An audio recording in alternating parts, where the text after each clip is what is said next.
G'day guys, and welcome back to the Life Outside podcast, where we share stories from outside to hopefully inspire you to get outside as well. My name is Cam Bostock, and I am sitting here outside with my good friend Andy Donaldson.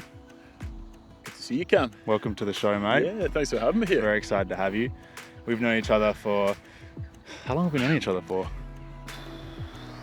I think just over 5 years now. 5 years. 5 years, yeah. Ridiculous, but where's the time gone, man? Oh, it flies. It flies. Yeah, I guess it was around COVID that we met, or just before maybe. Pretty much in COVID, yeah. And we haven't seen each other for a while, actually. We've both been off gallivanting around the globe on a few things. Various adventures.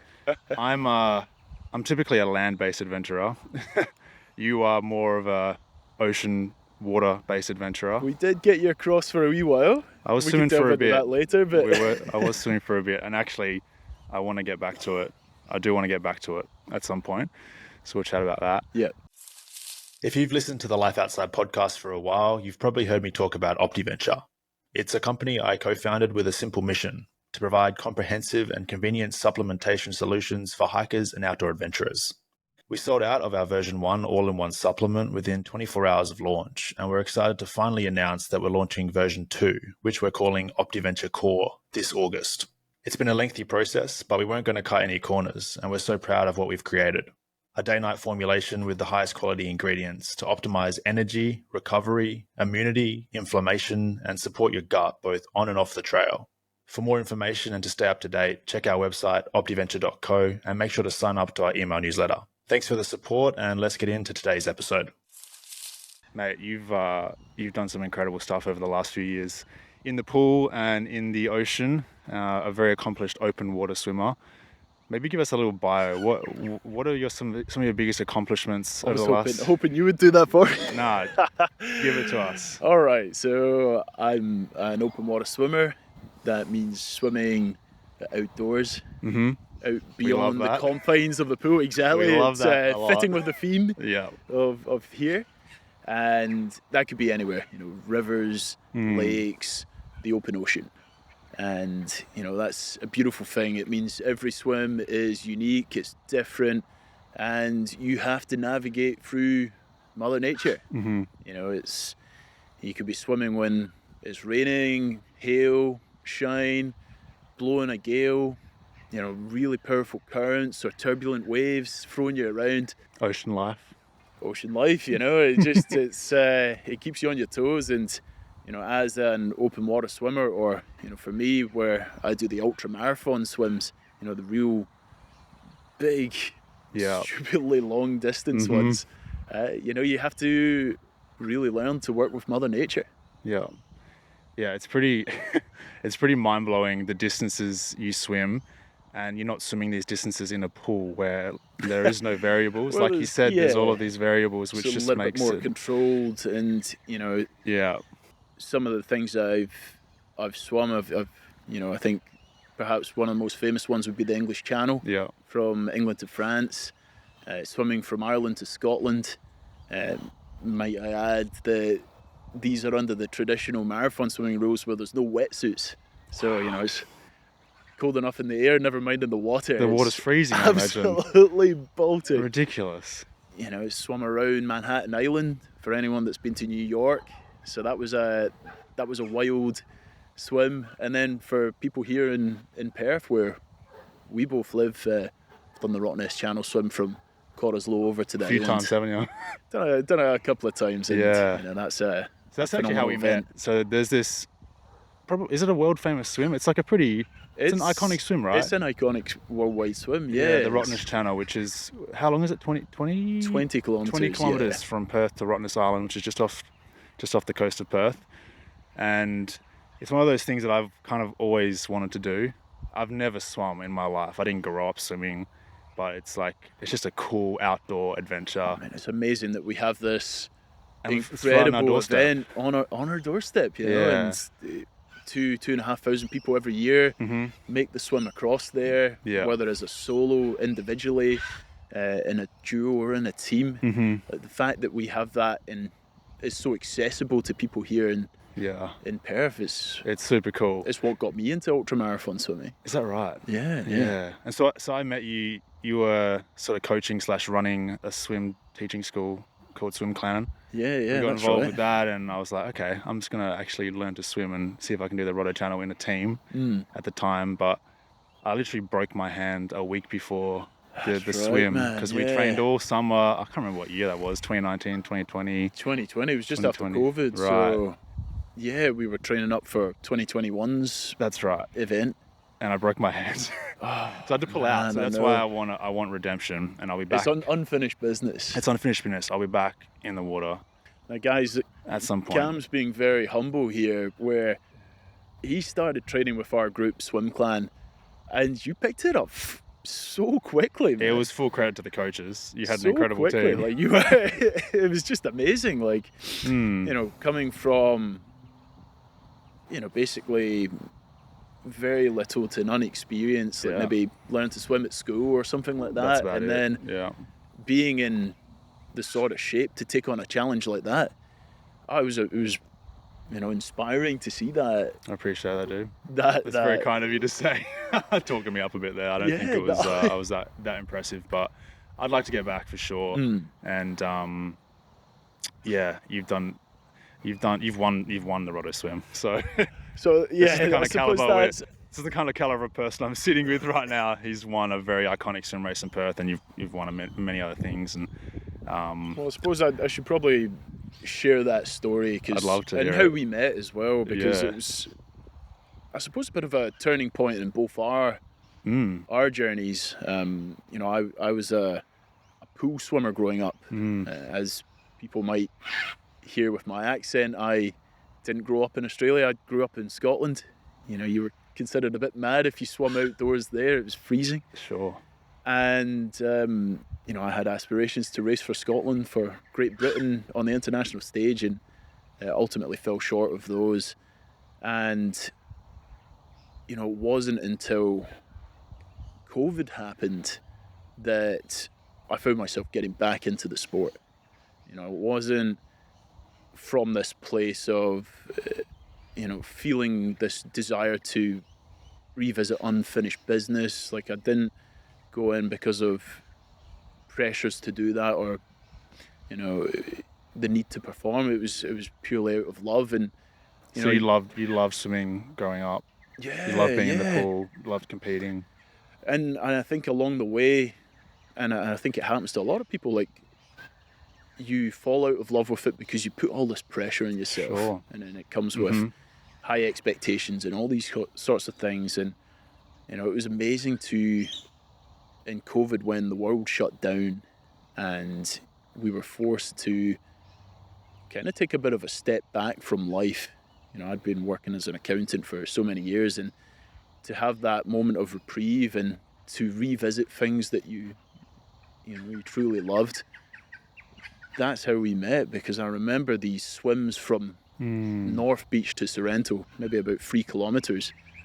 And Martin, who, our mutual friend, the guy that got me back into the sport, he brought you along one morning, and we were swimming, and I think you might have been in the kayak, and one of the times filming it from that's right, from the drone.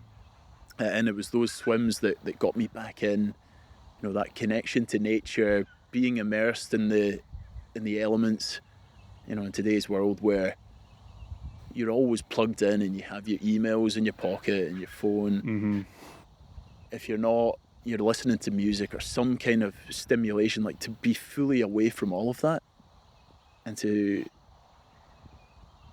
have space and time to be alone with your own thoughts, and especially when you're out in the ocean able to do that. Like, that was so amazing for me. And you know, it was those swims that got me back into the sport, reignited that passion. There was discussions with our mutual friend Martin about how can we get more people into this, that started up the swim group Swim Clan, that you eventually came and joined and started training up for things like Rotten Nest. Yeah, it's another one of those COVID stories where if COVID didn't happen, maybe things would have turned out a little differently. Maybe we wouldn't have met. Wild to, maybe you wouldn't be in the think ocean. About it, like what would life look like right now? Like, would you be doing what you're doing, hiking and traveling around the world, inspiring people to get outside and pursue their passions? Or, I probably wouldn't be swimming. I'd maybe be in an accounting office right now, or It's wild. Who knows? It's wild. Well, I'm very glad we crossed paths, man, and just following your journey, mostly from afar. Since then, the last 5 years has just been mental.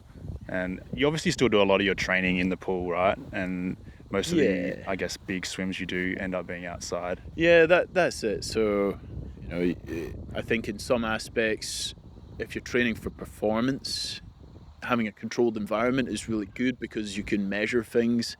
I can measure my times, the energy zones that I'm working, make sure that everything's quite purpose-driven or with purpose in mind. Yeah. Really, as an older or someone in my 30s,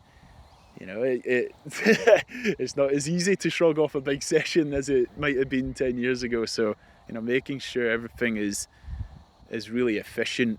That idea of hard work will always get you somewhere, smart work will take you further. That emphasis on quality, I think, can never be underestimated. So, that's why we typically train in the pool. But, when you're coming into the open water, there's no beating around it. You have to be experienced with the types of challenges that you might that's the biggest thing, isn't it? Ultramarathon swim. That's the biggest thing, is the more you do it, the better you will get at that. You train the fitness, I guess, in the pool, and then just being out in the ocean is the only thing that can really prepare you for a big swim out there. Exactly. I remember the first, I did a lot of the training with Swim Clan in the pool, and you don't have to think about it a lot. You just got to get your technique right and swim. And then I would get out into the ocean. I did a couple of the open water swim races in the Perth series, and I just remember so many times just not being able to get my head up far enough to take a breath, and then swimming the wrong way, and you having to have to sight. No lane ropes out there. Yeah, and just it's just hectic. You get smashed by waves. You get smashed by and the salt other is people, hectic. The chafing, there's so much to it. Sun glare in your eyes. Yeah,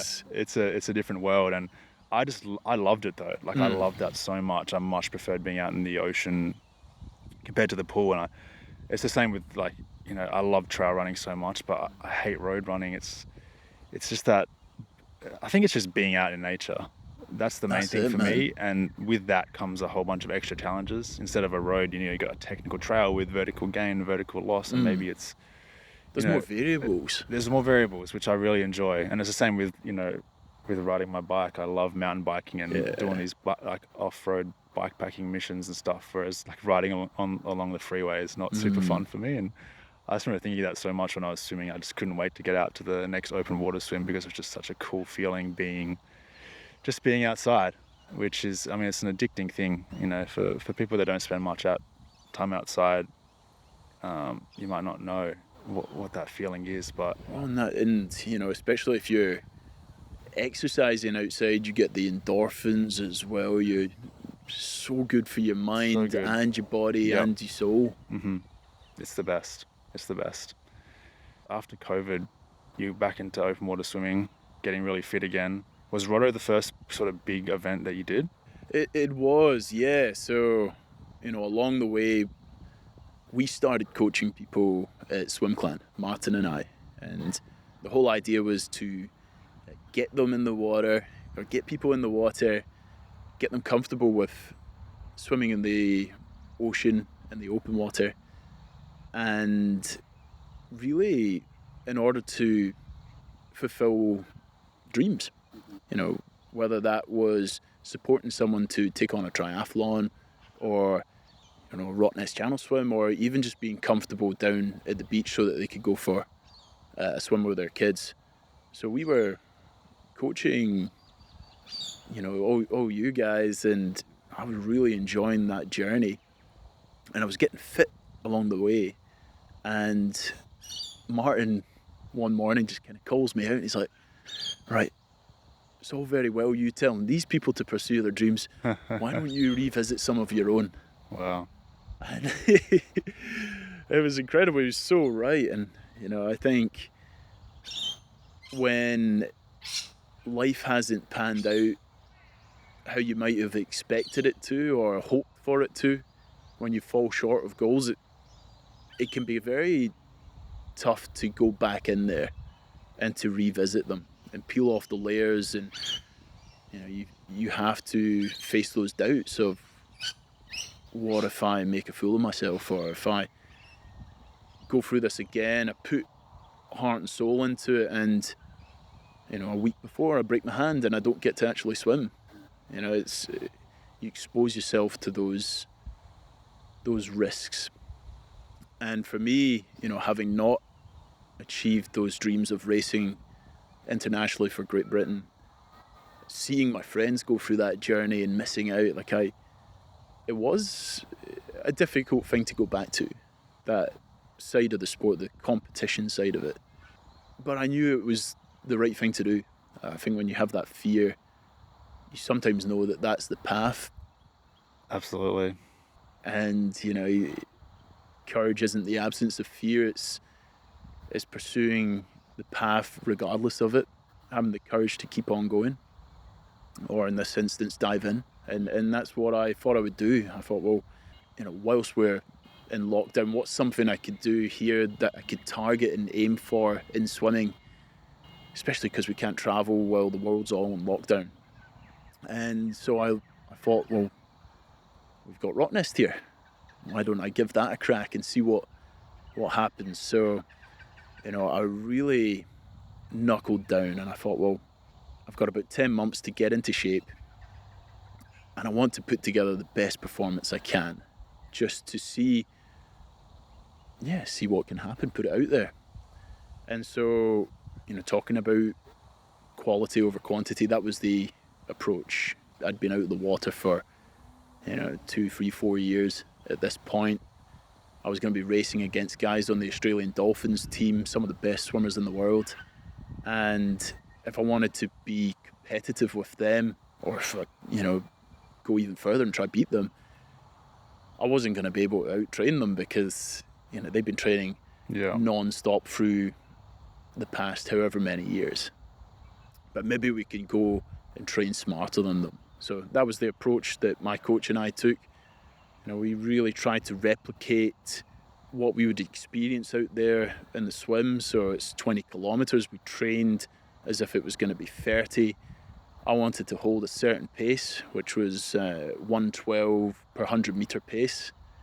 So ridiculously fast. For swimmers listening, that's quite, well, for the non-swimmers listening, that's a fairly solid pace. It's insanely fast, especially in the ocean. But I wanted that to be easy, sort of bread and butter. I could do this with my eyes closed. So we were training to make 1:06 pace comfortable, and be able to hold that for, not just minutes, but hours. And so we'd done all this work, and on race day, yes, there's obviously still pre-race nerves, but I'd prepared as best as I could. I'd done the distance training. I was ready for any of the conditions. I've been training in the ocean for rough water, which it was that day. We'd been very smart with our nutrition plans, just looking for all of these 1%ers that could add up and make a performance complete. And so, on the day, I wasn't the favourite going in, but I raced out to the front, stayed there, 5 kilometres in, still in first place, 10 kilometres in, still in first place, 15 kilometres in, starting to build a gap. Wow.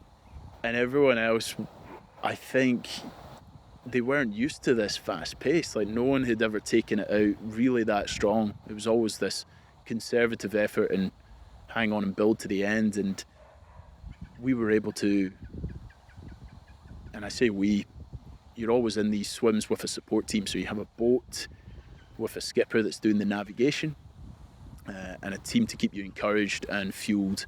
Just like in a running marathon, you stay fueled with drinks.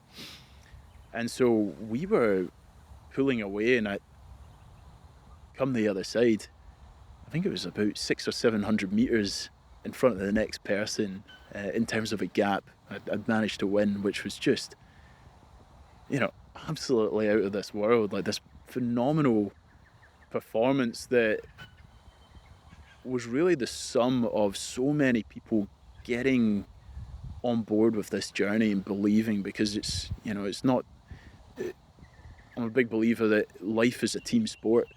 You know, you can't go and do amazing things on your own. Like for me, I had my coach, I had my family around me encouraging me every day, you know, even down to the physios and the sports chiros, like keeping you in shape. You know, it's a team effort. All of these things, they add up, and you know, I think that makes a journey so much more special when it's shared. You know, and more people have put into it, but then when it comes to the other side, you can celebrate that achievement and the team result all together.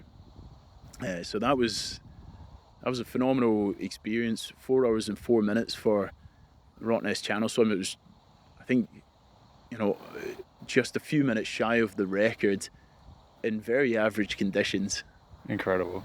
I actually distinctly remember watching, I was following the Rottnest Channel Instagram stories that day, and I remember seeing you run through the finishing chute. Finishing arch. It was absolutely cooked, but absolutely just like, you know, on top of the world, and probably in a bit of shock that you had put in this performance. And I was like, holy crap, that's my coach. I was just telling everyone, like, that's the guy that I learned to swim off. It was unreal. It's just wild. And you know, I think I remember that moment like yesterday, running across the line, and there's some moments in life that you'll never forget, and I think it's the reasons behind them that make that so. You know, I'd just achieved this phenomenal dream that, if you roll the clock back 12 months, I would never have dreamed of. B, we'd had such an incredible team all coming together to make this happen. C, we'd actually been raising money for a mental health charity as well.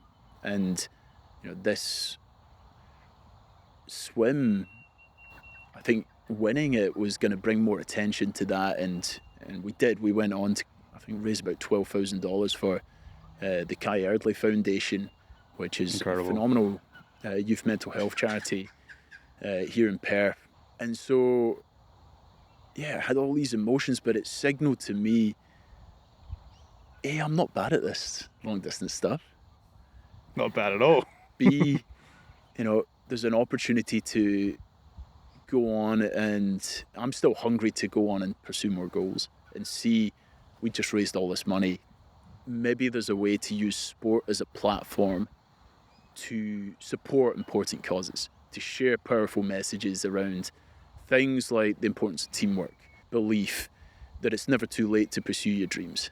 All these things, I think, yeah, it was a real turning point in my own journey, and it was ultimately the genesis for what I went on to go on and do next, which was, we'll get into Ocean 7. We'll get into the Ocean 7, because that was just one of the most mind-blowing things that I've ever followed on someone's social media. That year of breaking records and just putting in some incredible performances, all for obviously an incredible cause. I had a random thought, like, obviously it's a swimming race, but the last little section to the finishing chute, you're basically running. Do you train to run? Do you train those like little sprints out of the water? Because I've seen some of them that are so close between a couple of people that come out of the water at the same time. Is that something you even think about? It is, and it's so in some open water swims, you don't finish in the water. Sometimes you finish up on the beach. Yeah. Which requires maybe about 20 meters of running at most, and like some kind of transition from being, you know, horizontal to vertical. And so if you're in one of these smaller races, like a 1 mile race, which you can finish in under 20 minutes, then it's not so bad, and it could be a lot closer.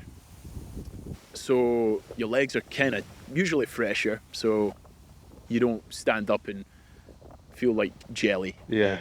Ready to sort of melt into the sand and fall over.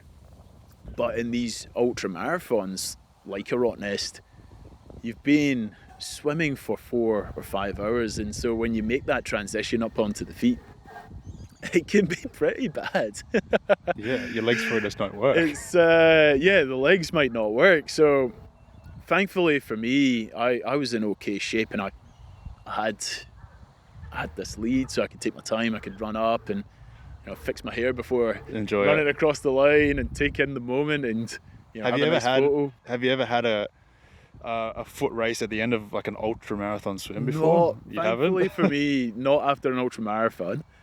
My training partner Max Colton, who won Rottnest this year, he was someone that emptied the tank, and as he ran across the line, he actually just properly fell and face planted after running through the ribbon. And credit to him for just giving it absolutely everything. But yeah, it can be quite stressful, and if it does come down to the wire and you're neck and neck with someone, just even something as simple as getting better foot placement on the sand, it can make a difference when it comes to the run up the beach. I've been in both situations where I've been leading and then everyone's passed me in the 10 meters up to the finish line, versus being able to just get away and get in front of someone and pip them for the win. It's pretty wild that like a swimming race can come down to a foot race at the very to being on land. Yeah, it's that's just wild. I'm pretty much the literal definition of a fish out of water. I'm not built for running, but thankfully in the ultra marathons, it's not necessary all of the time. Sure. I'd love to give the listeners a bit of context into what really goes into an ultra marathon swim before we get into the Ocean 7, because logistically it's a huge challenge. And then on the day, whether it's a race or whether you're just by yourself out in the water like you were on these 7 swims, like you said, you've got a team around you that's constantly monitoring you and navigating, and all these different things that are going on. So you mentioned you have a skipper in a boat and typically a kayaker. What's the process like? What's it look like? So look, an ultra marathon swim is typically of a distance of 25 kilometers or more, and it could be in a lake, could be in a river, or across oceans or seas. So that kind of matters because the conditions you might experience are totally different. Like if you're in a river, you might have the current behind you, and that could be really beneficial, versus out in the ocean, say if you're swimming in somewhere like Hawaii, where there's no major land masses around, the swells can be huge, and you could be getting lifted up and down and thrown around like a rag doll in a washing machine, because the ocean is just truly wild, and you're a pin drop in the middle of the Pacific. The way I look at ultramarathons, I try to understand what the challenges might be ahead. So let's take the English Channel, for example. It's 33 kilometers. It's a long way. So how do you prepare for that? You got to do the distance in training. Make sure that your muscles are conditioned enough and you're physically fit enough to go on for hours. The water temperatures are cold, so you've got to be able to manage hours on end in water temperatures of potentially as low as 15 degrees Celsius. And that's tough. You're just in a pair of swimming trunks or a swimming costume. So that's another big challenge to factor in as well. You might have to swim at night time. Some of these swims, they can take more than 12 hours, and sometimes it's quieter and calmer in the evenings. Like when I swam around Manhattan Island, we started at 2 a.m. in the morning. Wow. Which, to swim around arguably the most famous city in the world in the dead of the night, like it was just like, I get shivers thinking about it. It was amazing. Wow.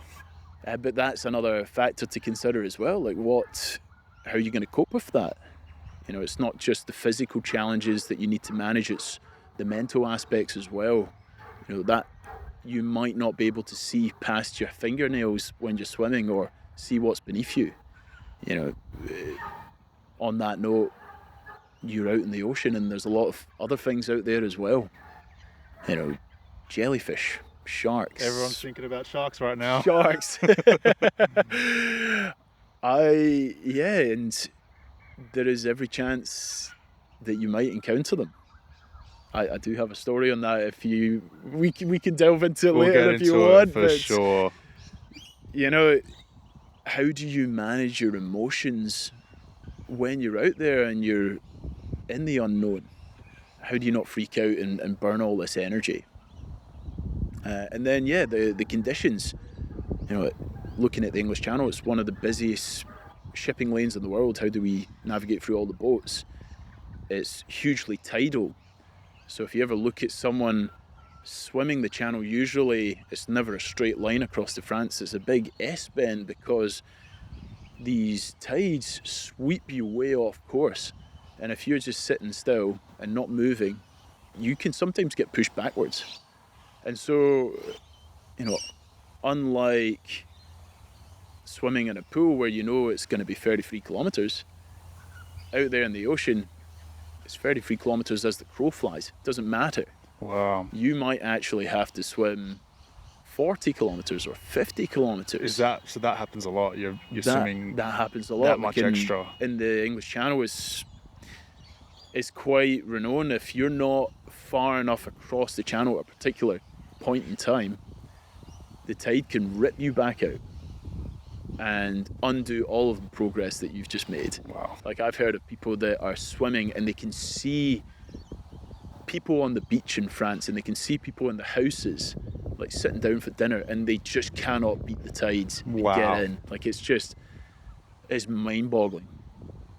So it's this ultimate test of, you know, physical endurance and grit and determination, and the mental aspect of perseverance, resilience, being robust enough to actually be ready for these challenges that you might encounter.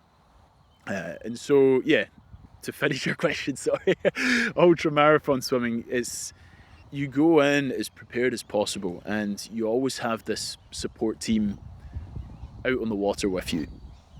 Your skipper, who is in charge of navigation, your support team, including a handler, they keep you encouraged, they give you important information as you're swimming so that you are aware of what's going on, how far you've swum, you know, how your stroke's looking, if you need to pick up all these kind of important notices. And then, you know, the third part, which is keeping you fed. You know, you can't carry a bottle as a swimmer. You don't have a hip belt with, you know, gels in it, do you? You know, just sort of it's just you whipping them out. And the process of feeding a swimmer that's going at your pace, that doesn't want to, you're not going to just like stop and have a sandwich. No. You essentially fuel while mid-stroke essentially, right? Mid-stroke. What is that process like? Because it's very cool to watch. You put some reels up on your Instagram, which you guys can go check out. It's very cool. Yeah, very cool. You know, it was really interesting. Like, when I first did Rock Nest, I didn't know much about this feeding process, so I asked a lot of people, like, what do they have? And, you know, I heard all sorts of answers, like things from, you know, gels and Gatorades and energy drinks, through to, you know, chomping down a peanut butter sandwich or having a banana milkshake, or, you know, someone else said a tin of beans. Wow. Really? Like, no way. So I went a bit down the rabbit hole, and I started looking at other sports that I thought we could maybe learn some lessons from. You know, they're triathletes or the guys on the Tour de France. What are they doing? Because, you know, they have all these huge teams of sports scientists, nutritionists, doctors, really refining the approaches to fueling, all for those 1%ers. And, you know, for me, I thought, well, taking on liquids is a good way to go. You know, easier on the stomach, easily absorbed. And another benefit is I can heat them up. You know, if I'm going to be swimming from Ireland to Scotland in 12-degree waters, a nice hot drink's going to really help along the way. So, from those logistical aspects, it just made sense. And, we were talking about tides and currents earlier. If I was to stop and, spend 30 seconds trying to take down a drink or munch on a sandwich, you could get pushed off course, back the way you came by 50, 100 meters. So I wanted to be able to do it as quickly as possible. So what we ended up doing, and I'll try to describe as best as possible for the people listening, we'd have the support boat running along beside me, the swimmer, at the same pace. And my handler, Jay Prashal, he would hold the bottle with the carb drink or the mix in it with the lid off. So it's just like a big cup. And I'd be swimming along, I'd see him hold it out, and I would reach up with my stronger hand, my right hand, and flip onto my back. Basically just inhale it down the hatch, as quickly as possible, and then get this back up to them and, continue on swimming. Do you have is it like on a rope or something so you can just throw it away? Or like? And so it's on a rope, and that was a bit of a learning curve where, first time around we hadn't. So this is terrible, but I dropped the bottle in the water, and the team would have to go back and pick it up and stuff like that because we weren't wanting to waste time. But we developed this system where we tied a rope around it or a dog leash so that Jay could just reel it back in, and everything was very seamless. And so this whole system, it could take as little as 3 seconds to do, and you get all your carbs in there. We're aiming for 100 grams of carbs an hour, so we're really, we're putting the body under a lot of duress and making sure that it's fueled enough to go the distance. You do your carb load beforehand so that you're ready for the start line, but it's the fueling that happens throughout the swim to get you through the second half and into the finish. And so, we really had refined and nailed this approach. And it was in the English Channel, funnily enough, the first of my Ocean 7 swims, where someone had recorded it. And I posted it up on Instagram a few months later, and it just went off online. Tens of millions of views, right? Yeah, it's in tens of millions of views, and overnight just thousands and thousands of comments and likes and new followers and whatnot. And I don't think anyone had ever seen it before, outside of the swimming world, because people do it in the Olympic racing. There's a 10-kilometer event in the Olympic Games, and people do these fast feeds. But I think I had this party trick at university. I could scull a beer quite quick, so these transferable skills into later life. Look at that. Maybe not not how you'd imagined it ever being used, but it was fast and it was cool, and off the side of the boat just so in the seamless. middle of the channel. It's and very satisfying to watch. Yeah, it got picked up by Lad Bible and Joe and all these other internet kind of viral video platforms and channels, and it was cool to bring ultramarathon swimming into the spotlight and show people exactly what goes on out there, because I don't think a lot of people could really imagine that sort of thing. Mm-hmm. So how much are you personally navigating and trying to keep in a straight line when you're in these open water situations versus how much the boat and the kayak are sort of pushing you in a certain direction? It's a great question, and it differs depending on the swim. So if you're at a local, open water event at the Perth Series, you're navigating yourself because it's usually 5 kilometers and there's buoys out there on the water to mark out the course, and you know it's part of open water swimming that you're navigating, and you have to sight and have that spatial awareness and make sure you're going in the right direction. In these ultramarathon swims, if you have a boat out there or a kayak, they're higher up in the water, so they're able to see ahead, they're able to navigate you through the challenging conditions. If there's a current that's moving, further along that way, they'll move you out there, and you can take advantage of it. And then the guys in the boat, the skippers, if I'm doing a channel swim up in Japan, you want to work with the people that know the waters, what to expect, where to take a swimmer. They've got the GPS navigation system, so they can plot their course and take you in the most optimum way. And so, face value, you think this sport is very lonely and isolating and a solo endeavour, but it's the furthest thing from that. You have to have a team out there to take you from A to B, and you have to define those roles and make sure everyone's on the same page and are ready and know what to do in certain situations. For us, we've had to change courses in the middle of swims. We've had to, go to plan B. All these, and C and D and E, like, you encounter things that you plan for as much as you can, but you ultimately encounter things you could never have dreamed of. I've been in situations in the middle of ultramarathon swims where my boat's broken down. Really? Or, we've encountered a shark, which again, I will get into that story. It is a bit wild. Or you end up swimming on the spot for hours on end because the currents are just so bad.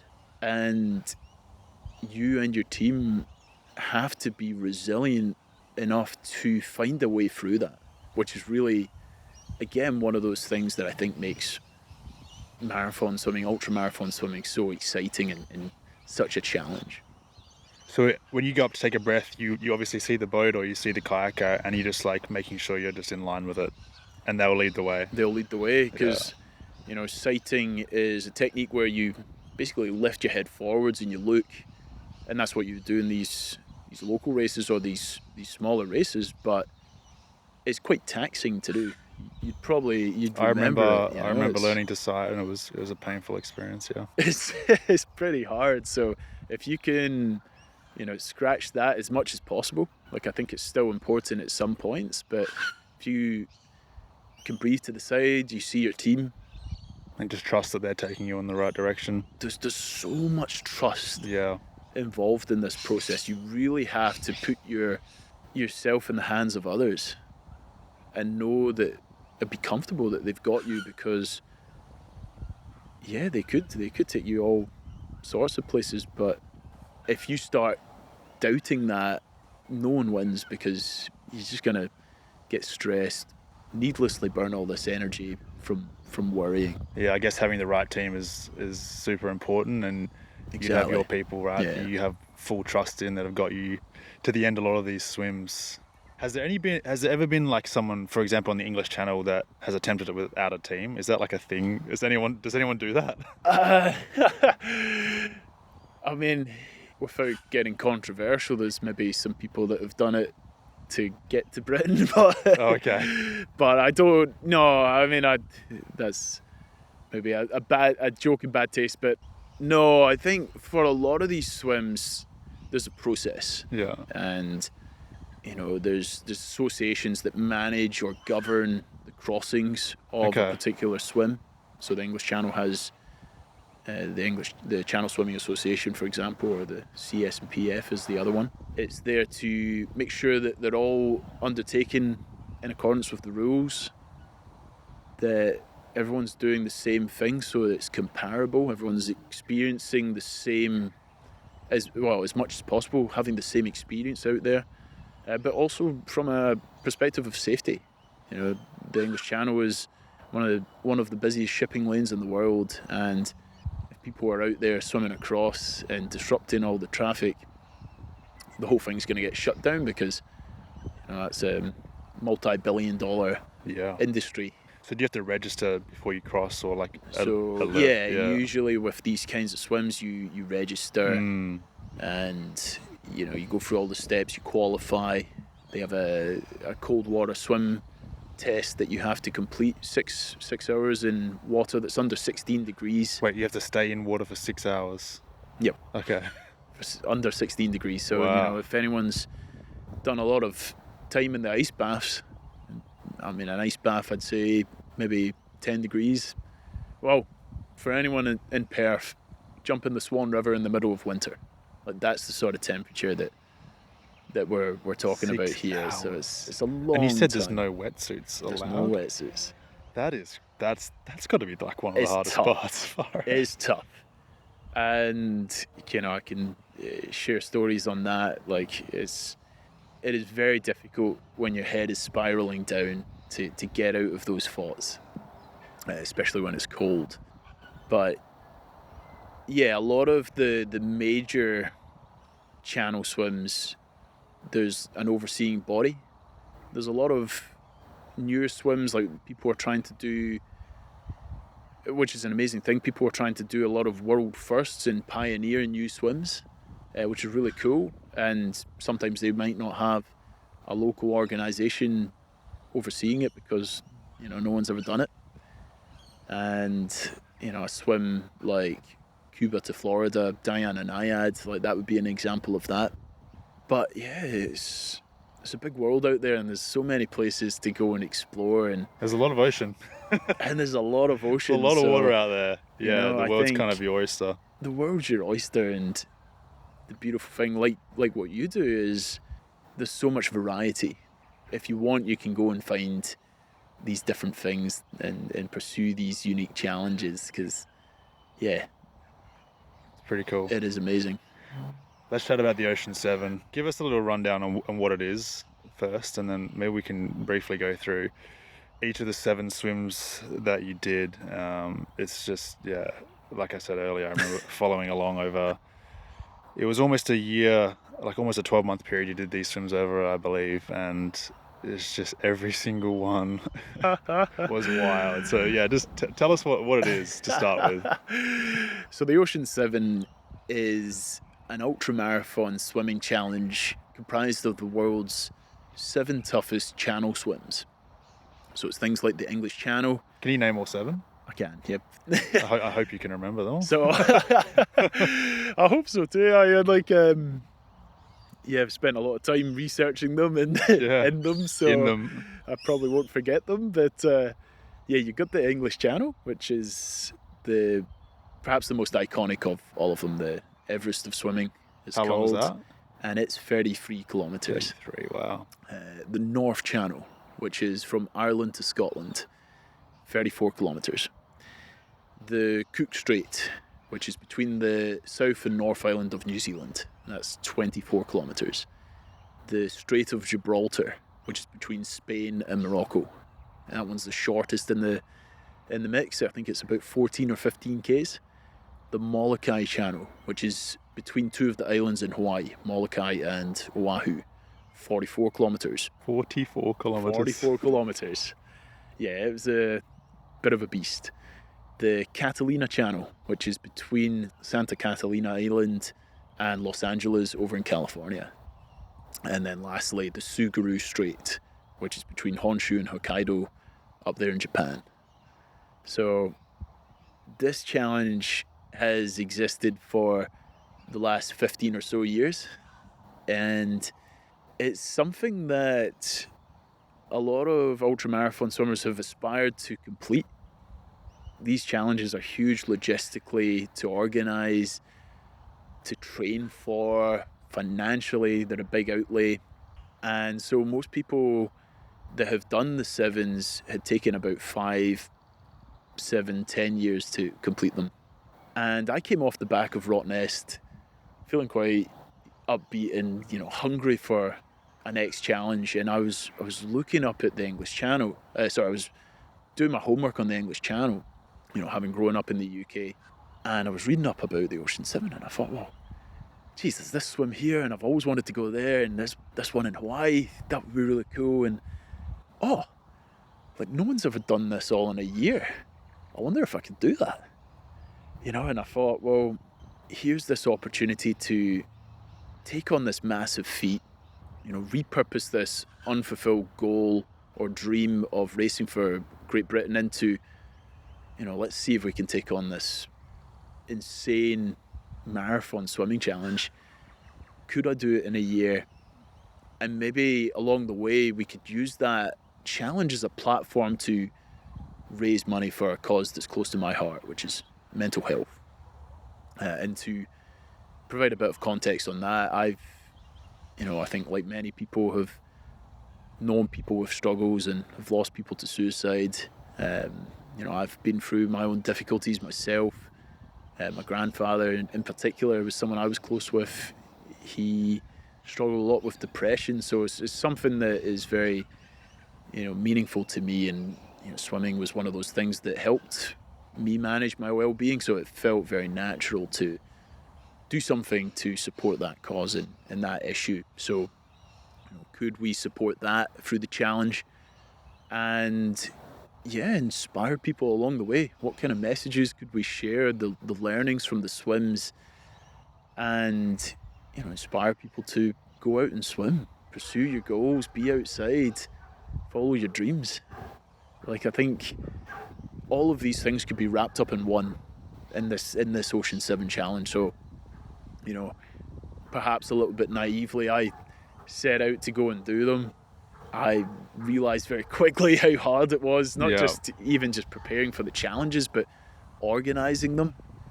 There was you need a skipper and a boat on every location. You need to travel around the world with your team, and that'd just be the start of it. Who's paying for all of this as well? It was a huge undertaking. But when you set out to climb up Everest, you stand at the bottom. You don't look up to the summit. You break it down into these manageable chunks, and that's what I did. I put one foot in front of the other, one foot in front of the other, one foot in front of the other. I had these milestones that I wanted to try achieve, breaking it down to just focus on one of these swims at a time. And how can I be as ready as possible for each, and whatever we are given in terms of conditions when I fly out there. That's what you got to make the most of. And so that was it. In 2022 I embarked on this journey. Could I be the first person to do all 7 of these swims in a year? What was the previous fastest time to do all 7? I think someone had done it in about 2.5 years. Right. Which is, again, ridiculously fast. And I had set out to do 3 things. I wanted to try do all 7 in a year.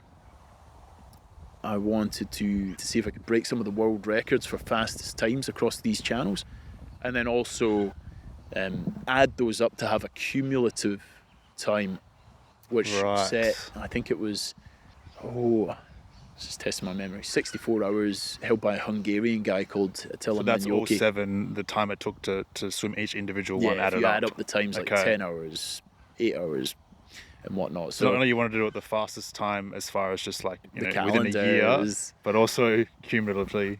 Wow. Could we take this performance mindset, this really try go for quality and being as smart as possible across these channels, and that was really serving a few of these desires of mine, the personal goals, but also if we could break records, then maybe that could generate a lot of buzz and attention that we could shine on mental health or all these messages and learnings along the way. Yeah, wow. So I guess doing all 7 at all in any amount of time is pretty damn cool. But you were like, nah, we're going to push every aspect of this mission and just go big or go home. Go home. Well, I figured, I was in this position where I wasn't working. I'd saved up quite a lot of money to originally put down on a house, but it was there, and I thought, well, I want to use it for this and invest in myself. And I was in good shape, so I figured, why not now? Let's put it out there, put it out into the universe, like we were talking about earlier, and see what happens. Take that leap of faith, and I don't think you can ever have regrets if you do that. The only time you have regrets is when you never tried or had the courage to take that first step. Absolutely. So that was my mindset going in. So bring me to swim number 1. The clock's ticking. You've got a 12-month time limit, I guess, after you start that first stroke. Where did you start? So I started with the Everest of swimming in the English Channel. Right. Was there a strategy of like seasons of which water you do it in? There is, yeah, exactly that, Cam. So, there's swims in the Northern Hemisphere, there's ones in the South. You want to try time it to be swimming in summer because you want to give yourself the best possible chance, not just of success, but for me, I wanted to try go fast as well. So you want these big warm days where it's calm, low wind, it's not wavy, and you can get across as quickly as possible. But Mother Nature is under no obligation to comply, and so what typically happens is you turn up, and unlike, let's say, a running race where pretty much what day, what hour, down to what minute you're going to be starting, you have no idea. Like you have this window of days, and you could be called up. You're waiting, watching the weather forecast and the conditions, waiting for that right day to go. And so it can be a very nerve-wracking time. Like it's one of the things with swimming in the ocean or the open water, you can't go on any day because, like a run, you can't go on any day because of safety and that possibility of giving yourself the best chance. Of course. So you'd fly. So for example, you flew to England, and then you were just sitting there. You're sitting there, just waiting for the perfect window. Yeah, and it's we were staying in Dover, and anyone that's been there knows they have these huge white cliffs that you can stand on top of and look out to France, and that was basically life for a good sort of 5 or 7 days before the swim, just like going up to the edge and looking at this challenge and this channel that you're about to embark on. How do you plan your taper around that? Because obviously I'm assuming you're training pretty hard for each of these swims to try and be in as tip-top shape as possible, and you want to rest ideally a couple of days beforehand without losing any fitness. It's and that's the thing. It's a bit of a balancing act. It's a balancing act because you just don't know. You don't know which day you're going to go. You've got an idea, but again, Mother Nature doesn't have to comply, and you could be weathered out, and there's your opportunity gone. Come back next year. Like it can be as cutthroat as that. So, it is a nerve-wracking wait. They call it the Dover coaster, where your emotions are kind of going up and down like this. But yeah, we just got ourselves settled in. We developed a routine very quickly of swimming in the mornings and the afternoons, and just making sure the muscles are ticking over. And when the call up came, all our stuff was already packed and ready. We knew the plan inside out of how we wanted to attack this swim. And so I think that's a really important thing when it comes to taking on something of that size, that you've got to go in ready. It doesn't matter if you're the toughest guy in the world, if you're not prepared, if you've not done the distance, if you've not done the cold water acclimatization, if you've not got used to swimming in the dark, it doesn't matter how tough you are. Like, you could be plopped out in the middle of the channel and panicking out of your eyeballs because you're not used to any of this. The whole idea with preparation and being robust is that if you imagine your comfort zone as this circle, you're trying to expand it as big as possible, so that if you get taken out of that comfort zone, at least it's not way out here. Like, it might be just on the edge, yeah. and you can manage that, and you're not burning all this energy to scramble and adjust and react to the situation. You can calmly do it and find a way to pivot and keep on going. So yeah, English Channel was this huge learning curve in terms of managing emotions. And when you're off to a start, when you're at the beginning of this journey, you want to get off to a good start. And so there was a lot of pressure riding, and me and my team, we had to find ways to manage that. The English Channel, you've mentioned a couple of times, is like the Everest of these open water swims. I'm assuming it's pretty competitive as far as the fastest times and all that kind of stuff as well. Were you looking at the records for the channel? I was. And at the time the record was held by an Australian guy, Trent Grimsey, 6 hours and 55 minutes. And I knew that if I held my pace and we got the right day for it, we could be given that a nudge. Well, I certainly felt that. And so when it came around, I swam on the 7th of August. We had this stunning day. Blue skies, not a cloud in sight. Calm, still water. There was no wind, no waves. And I thought, yeah, here we go. Like, this could be on. So, I remember starting on Shakespeare Beach, and, you got the cliffs of Dover towering behind you, and, running into the water. And, yeah, I felt phenomenal.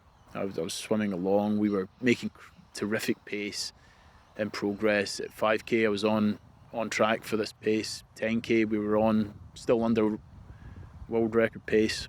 But then, yeah, anything can happen out there, and we kept on swimming, and the tides just changed like nothing else. Wow. And so, I'd been maintaining my stroke, maintaining the effort, but the next update I got, we hadn't covered nearly as much distance as we had in the 2 hours previously, and I was thinking to myself, what the hell, man? Yeah, where does your brain go when maybe you thought you had swam 3 kilometers, but it was like 1 kilometer or something? Yeah, that must be so demoralizing. It's so demoralizing. And, we were talking about being prepared and being robust. There's instances where you just cannot prepare for that. And that was one. Getting this news and this update that instead of covering 10 kilometers in the last 2 hours, you've only covered 8.5. And I was like, what the hell? Yeah. And so it was one of those experiences. You have to live it to know how you're going to react or respond. And so I was like, what the hell? I was like, freaking heck. Like, having a quiet meltdown in my head, like, this isn't, like, no way. Like, I've not done anything differently. But yeah, it was an important lesson, and I had to calm myself down. And, told myself to just focus on my breathing for a bit. When you're a bit overwhelmed or stressed, what do? We breathe. So that's what I focused on, and just thought about the things that were in my control, because there was so many of these things that weren't. And so, yeah, keep progressing on, and the time's just slipping away, and we just thought, well, I'm still doing pretty good here.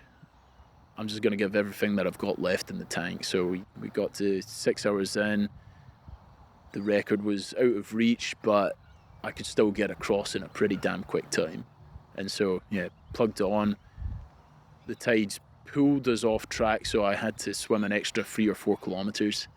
Which in swimming that's like 40 or 50 minutes.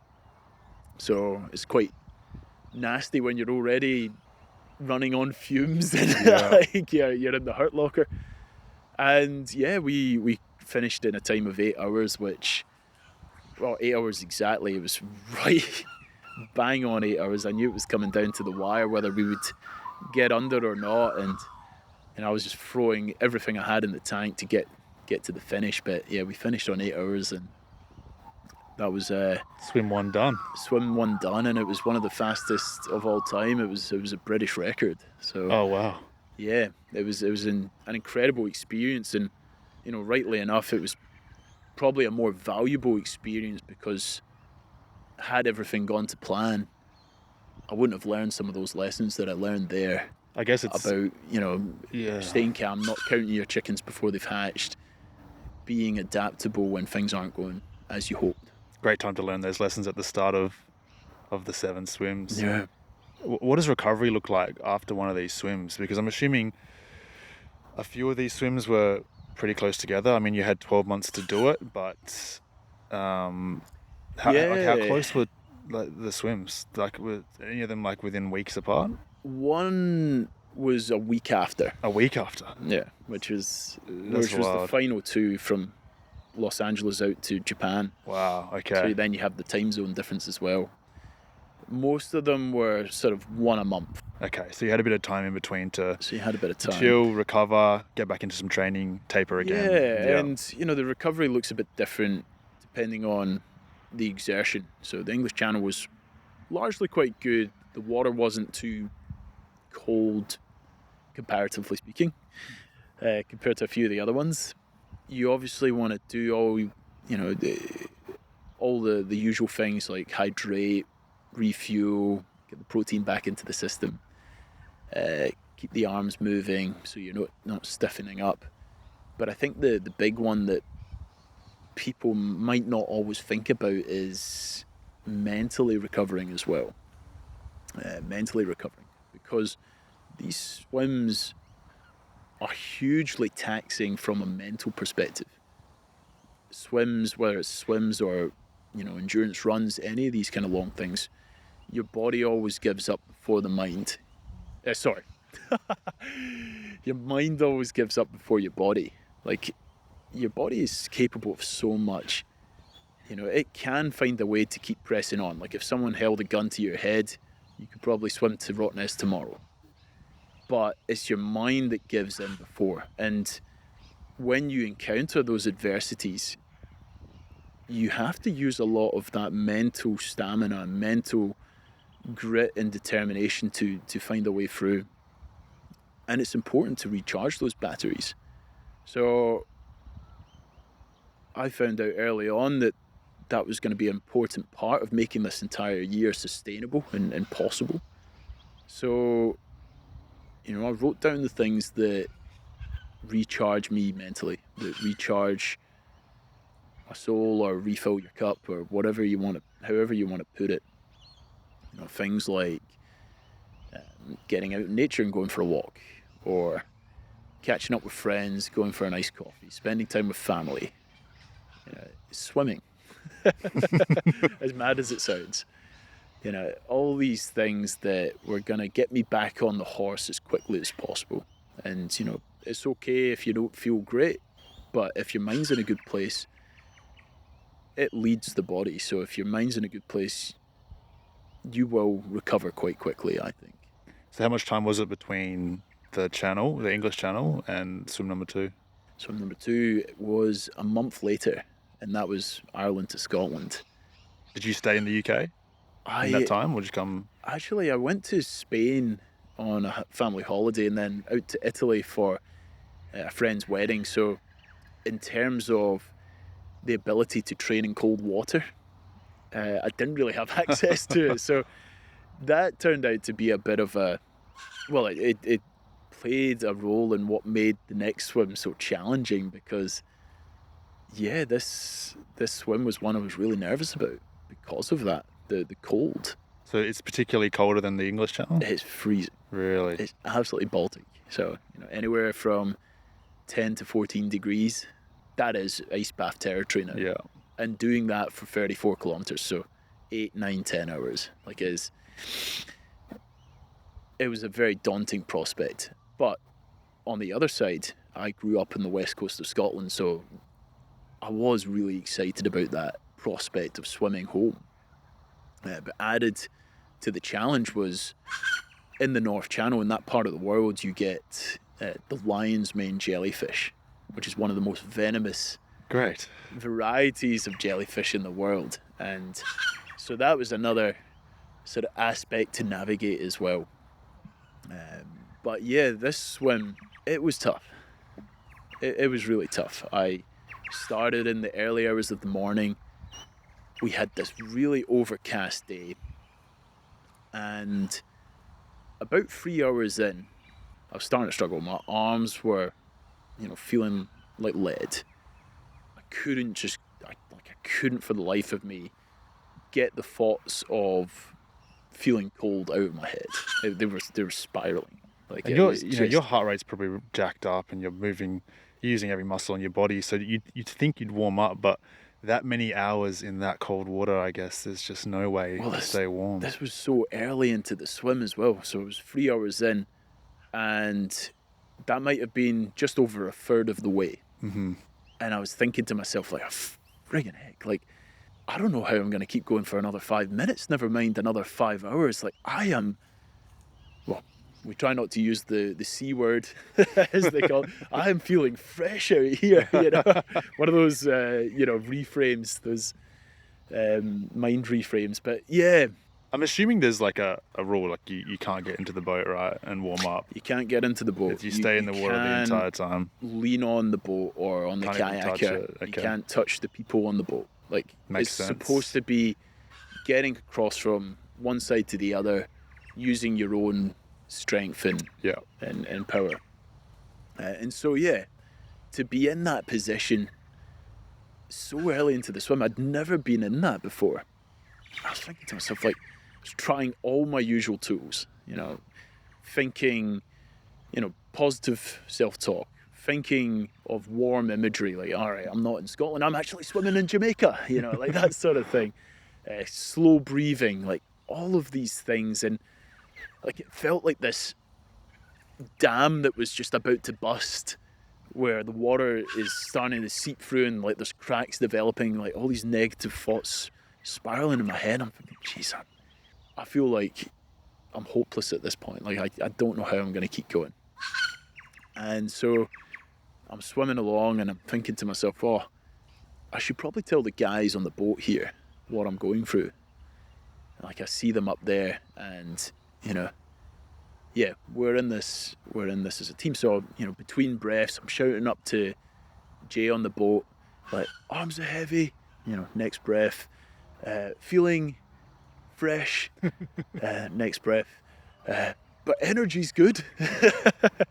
And like, he's laughing on the boat, and he grabs this whiteboard. We communicate using a whiteboard so that, I've got time to just read the messages. It's not some shout that I have to listen out for.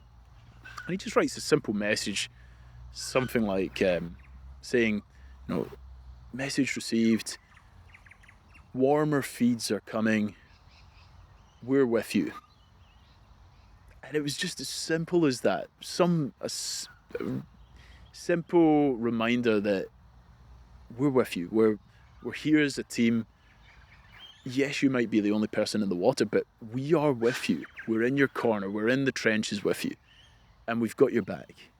And I remember at that moment, just feeling this weight of the world come off my shoulders.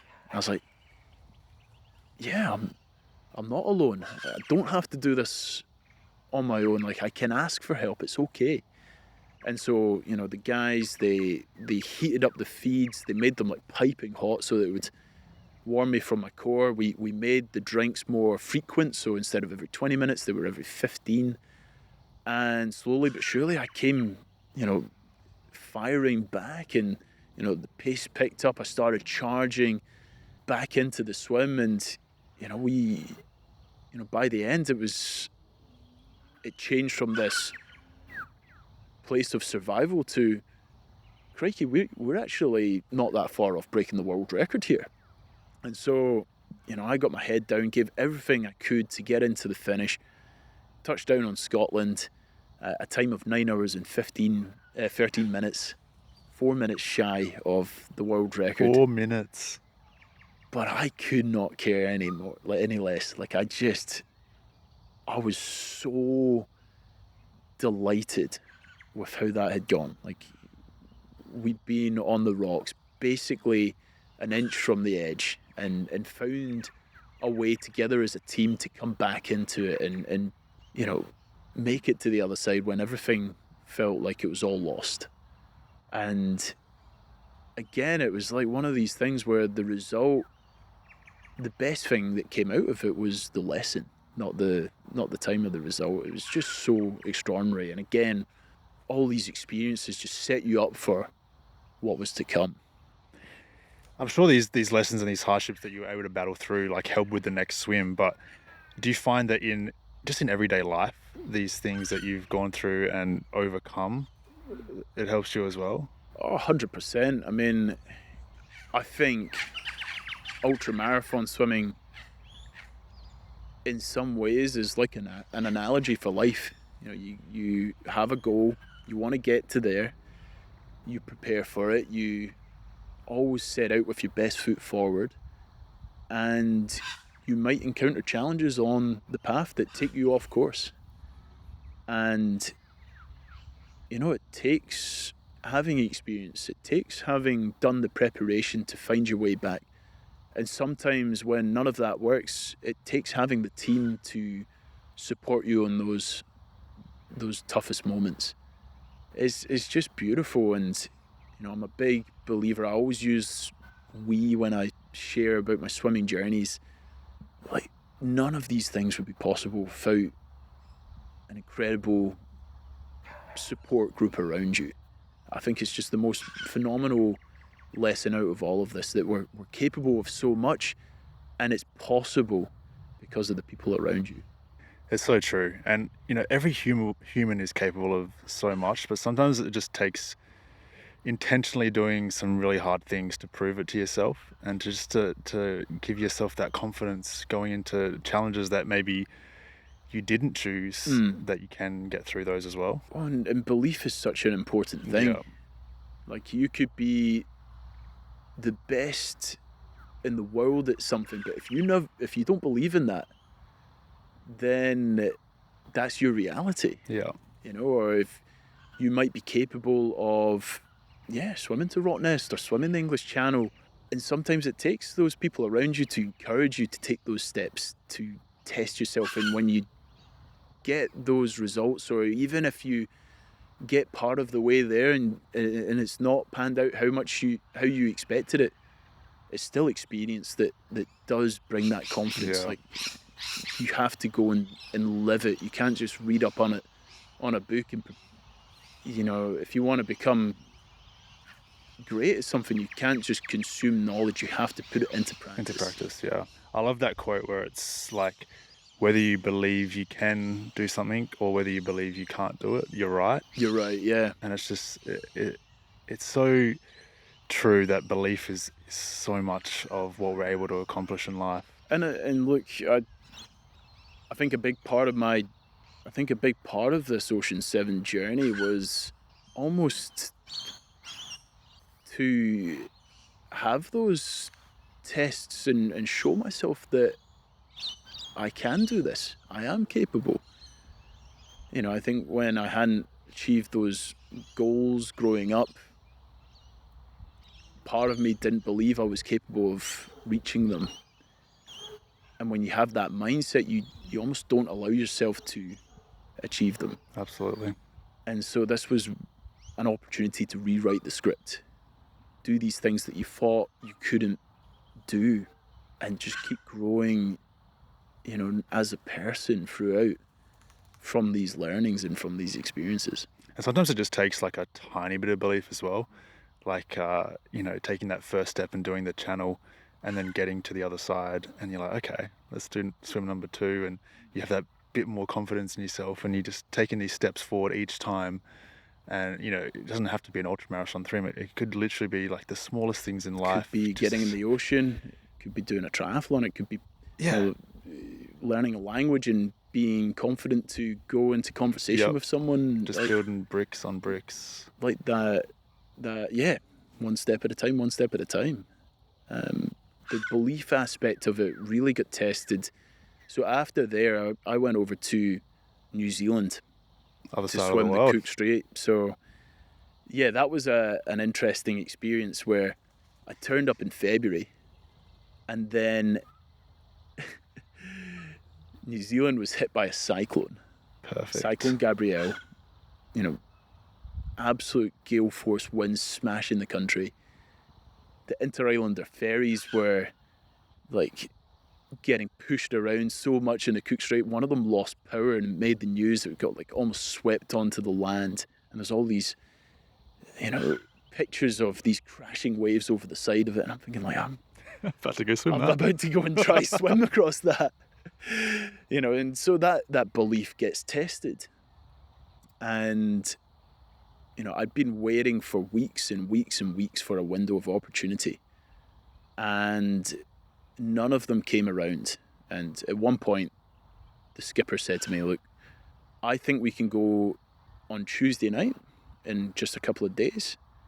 It's during a spring tide, which is basically if I was to really simplify things, you get your neap tides and your spring tides. The spring tide is just a really powerful tide where more water is moving through a channel at a particular point in time. He's like, it's during a spring tide. No one's ever done that before, but I think I can do this, and I think you can do this as well. And it's at night, but I think we can do this. Do you want to give this a try? And so, yeah, I said yes, and we went for it.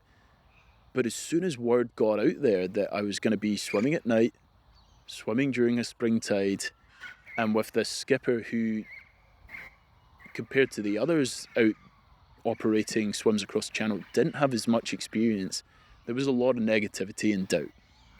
A lot of people saying, no, it's not possible. All these horror stories that the people were saying about, the last person that tried it in a spring tide couldn't even get 5 kilometers off the coast, he just kept getting sucked back in. I listened to a podcast where someone had said it's impossible to do it in a spring tide, just days before I was about to attempt it. Like, all of these things. And it's that belief, it's all easy to say, believe in yourself and whatnot. But when everyone else around you when it's tested, saying it can't be done, that's a difficult thing to navigate. It's a difficult thing to navigate. So, we really had to stick to our guns and break it down, do our homework, prepare enough so that we were comfortable enough to go and take on this challenge. And to summarize, we set off, we left just before midnight, 5k's in, going really well.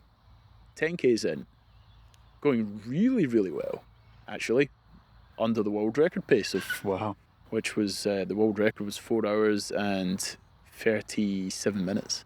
15k's still under world record pace, and I'm thinking, all right, I've learned from my lessons before, don't get too excited yet, like anything can happen out here. And so we're about 2k's off the coast of the North Island, and I'm still under world record pace, but I could feel that the tide was starting to turn, and I was getting sucked back out, and our pace was dropping.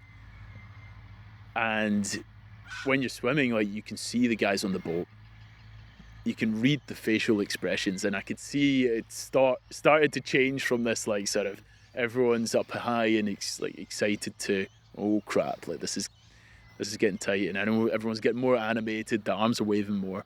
I'm thinking, right, okay, got a lift, and again, threw everything I had in the tank to get to the finish.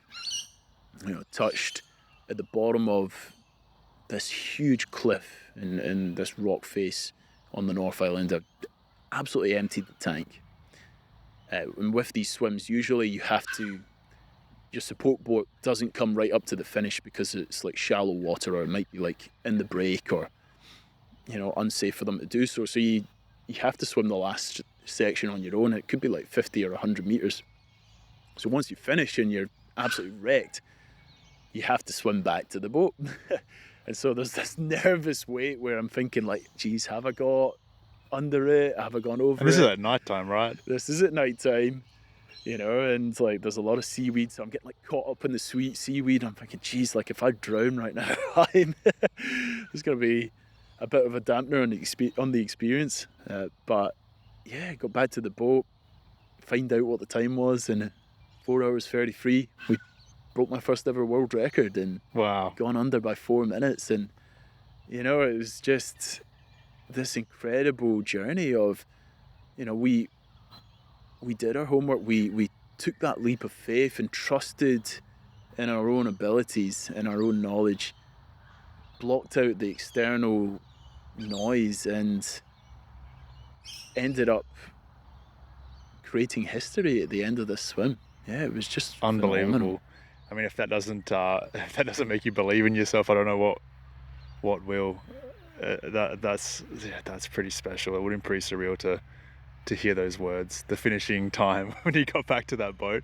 What was it like? I can't imagine swimming at night, full stop, in open water, let alone across a channel for 4.5 hours, pitch black. Like, what's going through your head? You can't you can't see anything. You can't.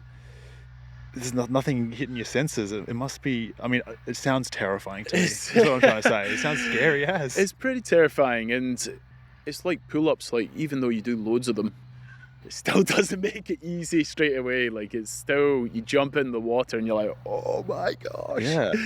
Like, does the boat have a light on you at all? It's terrifying.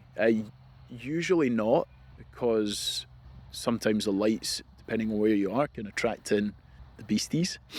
Great. Yeah, so we don't want that, obviously, but it can be very daunting and terrifying. You know, you can't see what's underneath you. You know, and we fear what we can't see. The Cook Strait is, I think, 600 meters deep. What's underneath you? God knows. Does your mind wander and start thinking about that? It is very easy to let your mind wander and just go down the rabbit hole with those kind of thoughts. And it's very dangerous if you let yourself do that. So a lot of the preparation is like, how can I make myself more comfortable so that that doesn't happen to me? And if it does, if I start going down the rabbit hole, how can I bring my mind back to where it needs to be? You know, it's almost like meditation when you let your mind lapse to something and you have to bring it back to here and now, or find yourself in that state of flow. That's where I love to be and sit. And I'm sure, you know, when you go for runs, or anyone that's listening goes out in nature, you get into that state where just time goes by. Yeah. Everything becomes automatic and the mind almost just switches off. And I feel like that's the best state to be in to perform, and to, particularly over these long distances where things like that can happen and thoughts like that can enter your head. If you can be in that state, it makes it a lot more manageable over that longer distance. So swim 1, tides, it's hard, you made it. Swim 2, freezing cold, very hard, you made it, missed out on the record by 4 minutes. And then Cook Strait, swim 3, you get the record by 4 minutes. But it was at night, so that's a whole new challenge. Nighttime. What else is going to come your way in the next few swims? What was swim number 4? Swim number 4 was the Molokai Channel. Sorry for the brief interruption. This is the joys of filming these podcast episodes outside. Sometimes it rains like right now, but we've just moved to under a tree, and we'll resume with the Ocean 7. We're up to swim number 4. Swim number 4, yeah. Adapting like in a swimming event, you know? There you go. Yeah, so swim number 4 was in Hawaii. It was the Molokai Channel, and you know, it's renowned as the world's toughest channel swim. Really? Or certainly one of the toughest. You know, you've got these blazing winds, these howling trade winds, massive rolling swells, and you know, to the locals, they actually call it the Channel of Bones, the Kaivi Channel. Like, it's just like probably not something that's meant to be swum in, but and it's long. It's 44 k's. So I rocked up to Molokai, and I was coming in feeling a bit on a bit of a high. You know, we'd had this run of amazing results: the British record in the English Channel, second fastest time in North Channel, world record in the Cook Strait, a time that's, I think, only like 90 minutes slower than the Inter-Islander ferry. So like the Kiwis were going mad about that. Wow. You know, it was, you know, so I rocked up there, and I was, you know, I fancied myself, you know, I'm thinking, right, 44 k's. You know, the existing record was 12 hours. Had you ever swum 44 kilometers before? No. That's a long way. It's a long way. That's a long way to run. It's a pretty long bike ride. It's a long way. Swim. It is a long swim. And so, yeah, like the world record was 12 hours. And I was coming in maybe a bit too overconfident. I was like, I told the skipper, I reckon I could go under 10 here. And so, you know, we were starting at 7 p.m. on this island paradise out in the middle of the Pacific, you know, palm trees, golden sand, sun is going down. And I run into the water and I'm like, yeah, I've got this. And so, you know, regroup with the boat, we're swimming out there. And, a couple of hours in, Mother Nature had different plans. Here we go. Yeah, Mother Nature had different plans. And one of my friends who had done the Ocean 7, she'd said to me, at one point, one of these swims is just going to kick you in the balls. And this was that swim. And so when I was out there, it was shocking. Massive swells just throwing me around. The wind had picked up more than was forecasted. I was, violently sick, like throwing up, dizzy, disorientated, nauseous, you name it. It was just all going belly up. I couldn't see in front of me. It was pitch black. In this swim, they actually had the boat sitting up 100 meters in front because they didn't want to attract in, what we'll talk about soon, the beasties, the sharks. So they sat the boat up in front, they switched off all the lights, and it was just me and a kayaker. So you started in the dark? Started at sunset, swimming into the dark. At sunset, okay, yep. Boat is off in the distance. I can't see my team, I can't see them. I've just got this lone kayaker beside me, and he's forgotten his lights. So I can't even see him. I just see a silhouette of a guy on a kayak, and I'm throwing up, and I'm just having a terrible time. And so, things were going bad. And, I'm trying to stay positive. I'm just trying to get back on track and get into that state of flow as much as possible. And it might have been around 11 p.m. or midnight. I remember looking down, and I'm swimming along, and I see this shape underneath me. And then I see a few of them, and they start darting around. I'm like, oh, what the hell? And it was dolphins. Wow. I was like, whoa, like this is amazing. And they're coming up to the surface, diving around, playing, screeching.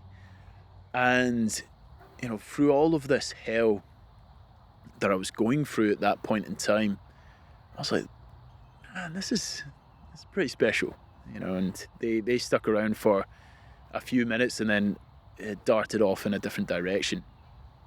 And then a couple of hours passed again, and I'm swimming along again.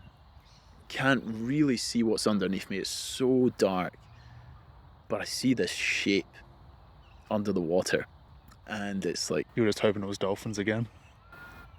I was hoping it was dolphins again, and it's like a few meters underneath, like maybe 10 meters underneath me, and it's like sort of stalking under the water, going really, really slow. And I'm thinking to myself, oh man, the dolphins are back. Any second now I'll hear those screeches and they'll be playing. 5 seconds passes, 10 seconds passes, 15 seconds passes, no screeches. And it dawns on me, and I'm like, crap, that's not a dolphin, that's a shark. And so I'm just like, oh my God, and fighting every single urge to panic. What do you do in that situation? This is it. So, you go in and you plan and you prepare, and you know that they're out there.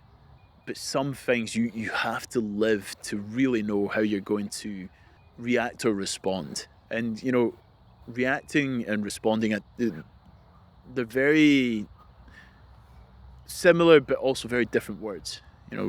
Reacting has all of these kind of emotional connotations with it. Knee-jerk reaction. You do something very suddenly, and it might not be the smartest of decisions. Versus responding, which is more calculated. It sounds like you've got more of an idea of what to do, and you can calmly execute that if you encounter that curveball that might happen. So, thankfully for me, I was able to stay calm, and I thought to myself, well, if I panic, this thing's going to pick up on that, and it's probably going to see me as prey. So if I can stay deadly calm. And I remembered that the kayak had a shark shield hanging off the side of it. So, shark shields are those big cables that emit this kind of frequency that drives away the sharks, or this magnetic field. And so I thought, well, if I can swim up to the kayaker, maybe I can stay right beside that and, this thing will go off. So, I'm swimming over there as calmly as I can.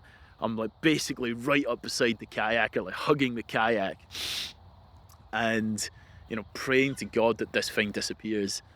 And, I have no idea how long it took, like whether it was 10 seconds, whether it was a minute, whether it was 5 minutes, like it just felt like this eternity. And, the kayaker actually, to begin with, I think he thought I was swimming off course, so he started paddling off in a different direction. I'm like, no, wait, come back. But, I stayed beside him and, eventually this thing left. But my goodness, like... So did the kayaker turn the shark shield on, or did it just it's on all the time. Oh, so it's always on. It's always on. So, right. Yeah, I figured, if I could stay there... Okay, so you wanted to get nearer it. Sure. But it's that idea of, we've come in prepared. We know that this is a possible scenario, and we've got a response, a ready-to-go response that, we can take should that thing happen. So that is terrifying. That's the thing of nightmares. It is actually the thing of nightmares. That's one of those things, like, you'd never, ever, ever choose to be in that situation, but you now have the coolest story of all time to tell. It was insane, and this swim, I won't talk about it too much longer, but it got worse. Like, the currents turned, and this was a swim where I actually got stuck swimming on the same spot for almost 2 hours. Wow. And I remember getting the update at the time, like the team just stopped giving me updates, and I was like, why are they doing that? And it was because they didn't want to tell you. They just didn't know how to tell me. And so eventually they were like, we can't keep kicking the can down the street, like we need to tell them. And I remember that update like it was like this stabbing in the heart. I was like, I'm really sorry, but we've not gone anywhere. And I remember we were maybe about 20 something kilometers in, and so to be told that you're only covering, like, I think I was covering 1.5 k's an hour, which comparatively I usually swim 4.5 to 5 k's an hour. So to be swimming 1.5 k's an hour and still have 20 something to go, so the potential of swimming on another anywhere from 10 to 20 hours, like, it was just, you can't prepare for how that's going to feel. And I remember feeling so overwhelmed in that point in time and thinking to myself, like, how am I going to keep going? Why should I keep on going? Like, I am in so much pain. I've been violently throwing up. I'm so disorientated, tired and dizzy, and it was so daunting. And I remember one of the best things I ever did, I flipped onto my back and just took a second, and I thought, well, I looked up to the sky and just took a breath, try calm those nerves. And across the sky was just zero light pollution, stars as far as the eye could see, Milky Way above, no clouds in sight. And it was just so stunning. It's like, you're going through all this pain, but there's still so much beauty out here. And I thought to my why am I doing this? Yes, we've got this amazing challenge. We're raising money for an important cause. I have all my family on board with me. This is almost as much of a journey for them as it is for me.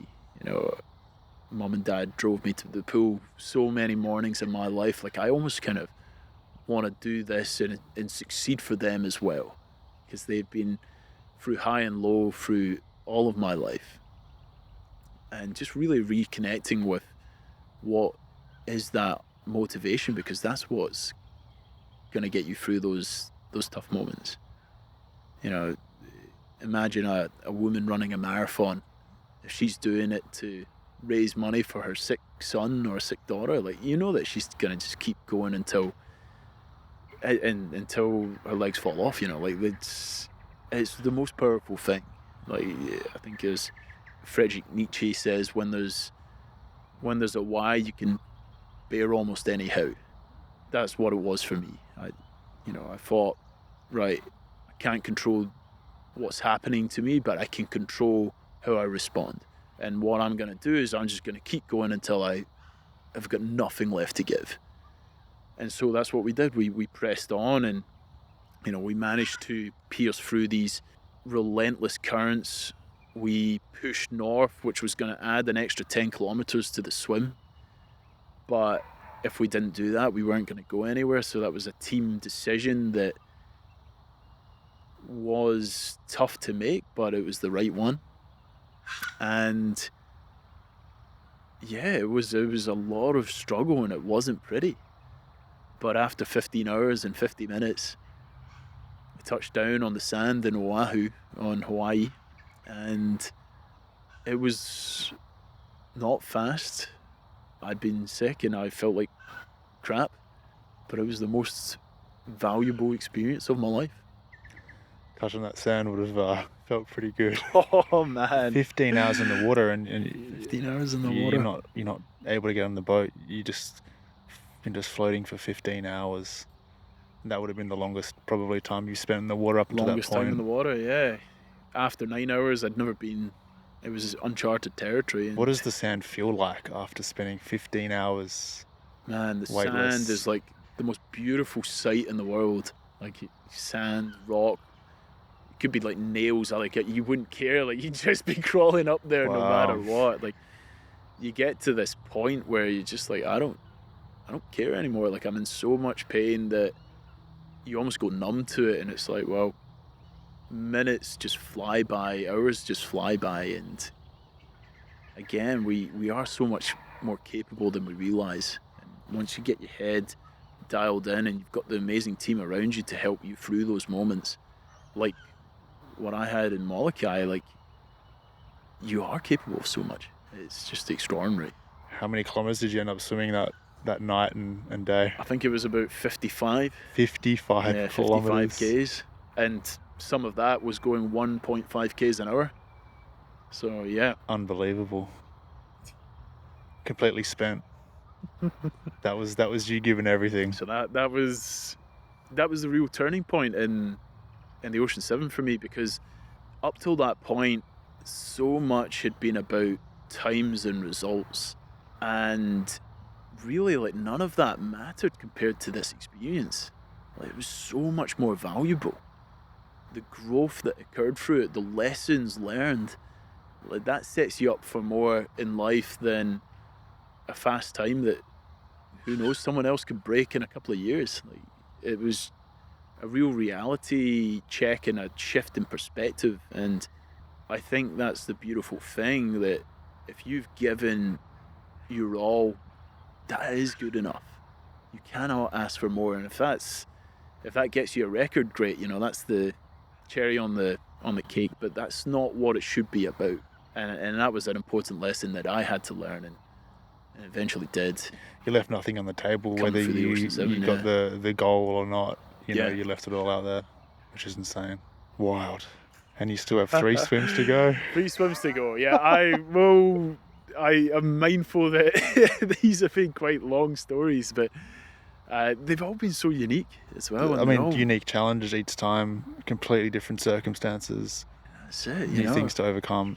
It's very inspiring, man. Hearing what you went through each of these times and were able to you push learn all through. These things that you didn't plan on learning. In the next one, Strait of Gibraltar, it was kind of like the Cook Strait in a way. There was all these disruptions in the lead up. A boat had rammed into an orca, a killer whale, and so you had all these killer whales that were smashing into the sides of boats in the days leading up to the swim. It was on the BBC and like on the news and stuff. And it was a bit wild, but yeah, you just had to kind of knuckle down and focus. And that swim there, that was the 14-kilometer one, right? The shortest, yeah. And you went from the longest to the shortest, so you're going from a 55-kilometer swim to less than 15. That would have been nice for the sort of the mental. It was like, was quite nice. And I did that one. I I finished in a new British record time. A lot of people, I think, had pinned an attempt on the world record for me, and the conditions weren't there. But again, it was one of those swims, like, I gave everything, and that's what matters, you know. I couldn't ask for any more. So, you know, applying these lessons learned from before. And then the following one was over in Los Angeles. And going into that one, I had a lot of personal things happening, difficulties with a business I was involved with. That was getting quite stressful, cash flow issues, financing the challenge. I'd pretty much I'd used up a lot of my savings, and I didn't have enough to actually finish these last 2 swims. And, you know, I had so many countless nights awake where I wasn't sleeping. I was so unbelievably stressed, and thankfully I was able to raise the funds to go on and finish the final 2. But when I got to Los Angeles, just days before the swim, everything just collapsed, because I'd been through such a stressful journey. And I got there and it was just like, spent, I think, one of the nights I slept for 18 hours.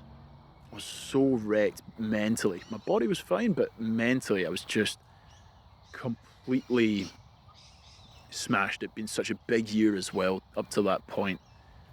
And this is like the banana skin that you can slip on right at the end. I was thinking, right, Catalina, it's 32 kilometers. It shouldn't be as tough as the other ones. Like, the conditions are usually quite stable, but I was not in the right headspace going into that swim. How'd you manage that, knowing that, I mean, you were coming up to the 12-month point, right? And yeah. So this was in July, so I had less than a month left to finish these last 2. It was crunch time. You had gone through quite a bit in the lead up to the US swim. What was the process you went through to get yourself in the water and get yourself across? Don't be hard on yourself. You know, at the end of the day, we're all going through life doing the best that we can. We can't ask for any more than that. Don't be hard on yourself. And yeah, in those days leading up, I spent more time in bed than, you know, I probably have ever. You know, it was a lot of time. I swam where I could, but I knew I had this base fitness underneath me. But my head, I just didn't want to be there. It was the first time for any kind of challenge where I felt like that. I just didn't want to be there. And it was quite nerve-wracking, because I had all these people flying in from Scotland to come and support my family. I had friends from the US coming down to also be on the boat. It was one of these huge liveaboards, so you could actually have like 16 people out on there, which was amazing. So I invited a lot of people to be part of this. But that brought pressure as well, and it's like, what if I can't do this and I fail? What if I give up and all these people have given their time and paid all this money to come and support? Like, I'd hate to let them down. That's where my mind was. And right up till like the day of the swim, I couldn't get out of that state of mind. And my dad was there, and, you know, having raised me, he knows me well. He's like, we're about to walk onto the boat to take the boat across to the island before swimming back. He's like, what's up, son? I can see something's up. And I was like, Dad, I don't think I can do this. I haven't got it in me. I feel like crap. And he's like, look, son, it doesn't matter. You know, whatever happens out here happens. And just remember this, though. You might not feel your best, but you can always just give it your best. Might not feel your best, but you can always just give it your best. And it's just such a simple word, like simple line. And I just remember thinking to myself, like, that's it, man. Like, it doesn't matter. Like, I'm just gonna empty the tank. That's all I can do. If I don't feel great, I'll just give whatever I can. And if that's good enough to get across, great. If it's not, I can't ask for more. So that was the mindset that I took in. Again, this was another swim in the middle of the night. And it was a struggle. You know, we were out there and there was these cross currents that were hampering my speed very early on. And, you know, that's so demoralizing. But like Molokai, I was just thinking, give this everything you can. I kept looking up. I could see my dad on the boat, and I wanted to keep going for him. And through the darkness, there's always still so much beauty out there. You know, I was swimming through bioluminescence. Wow. Which, you know, to paint a picture in your mind, it's like swimming through gold dust. There's these speckles of light in the water that are luminary, and, you know, you'd be pulling the water with your hands and it's just like glitter coming off the end of your fingertips. Almost like swimming through the Milky Way. It was just the most magical thing. The water was calm. There was no wind. It was like swimming in glass. And that was beautiful, and I will always remember that swim as being the hardest I've ever been pushed mentally, and a big lesson in just how important it is to be, how much of a difference your headspace makes. Because if your head's not there, it just becomes infinitely harder.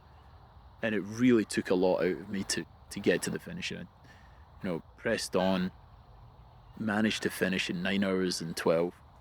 And, you know, we talked about recovery earlier. Like, I was wrecked after that swim.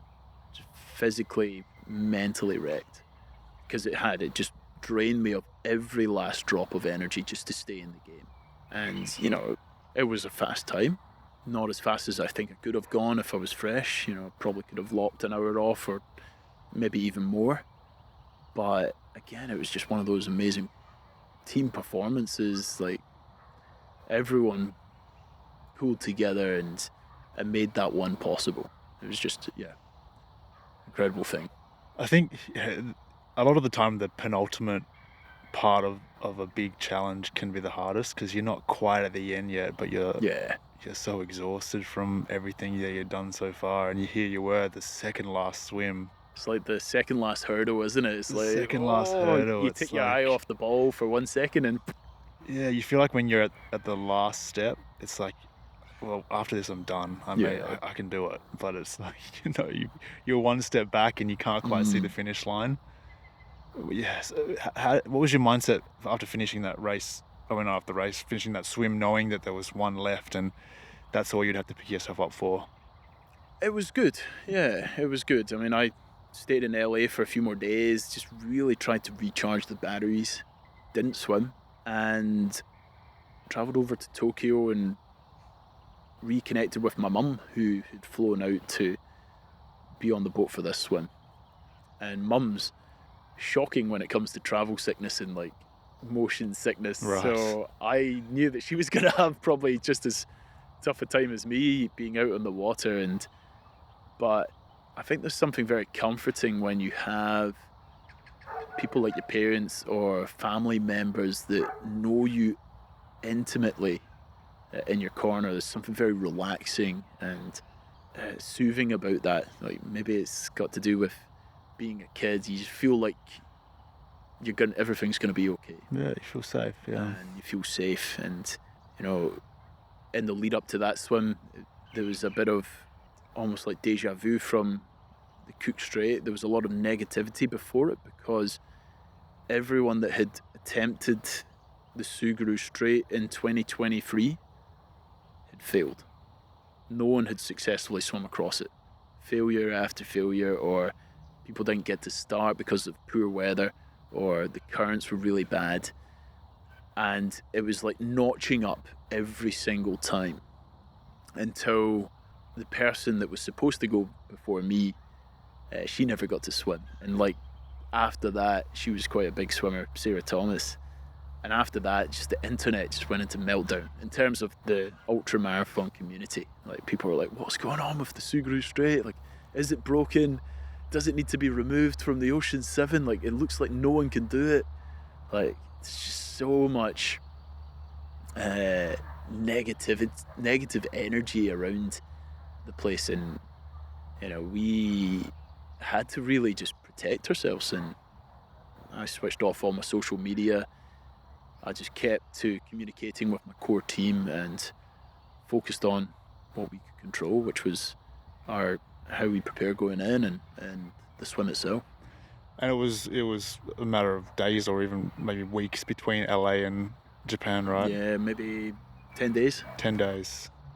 Is that enough time to let your body regenerate? It's a tight turnaround. It's a tight turnaround, but that was where we could get the times to swim, so we had to take whatever we were given, and you know, had that 365-day goal still. Yeah, you couldn't wait forever for the weather to be perfect, could you? Because the days were literally ticking down at that point. We had, I think it was like a 4-day window where the weather had to be good, and none of the days were looking good, so we just had to make the most of the best of a bad bunch, which turned out to be horrendous. I would say, like, conditions like a washing machine, where you're just getting thrown around like a rag doll, up and down, left and right. The water, I'd never swum in water that turbulent before in my life. It was just something else. And so, yeah, we had this 20-kilometer swim across the Cook Strait. And, you know, that's very comparable to Rottnest, which took me 4 hours. But this one took 13 hours. It was just horrendous. Like, we had to swim and navigate through 8-kilometer-an-hour currents coming from the side. So it was like trying to swim across a river, except you just, like... Can you feel a current like that? It depends on the situation, but in that one, no. Because we were just kind of getting sucked along, and a lot of water is moving, so... Yeah.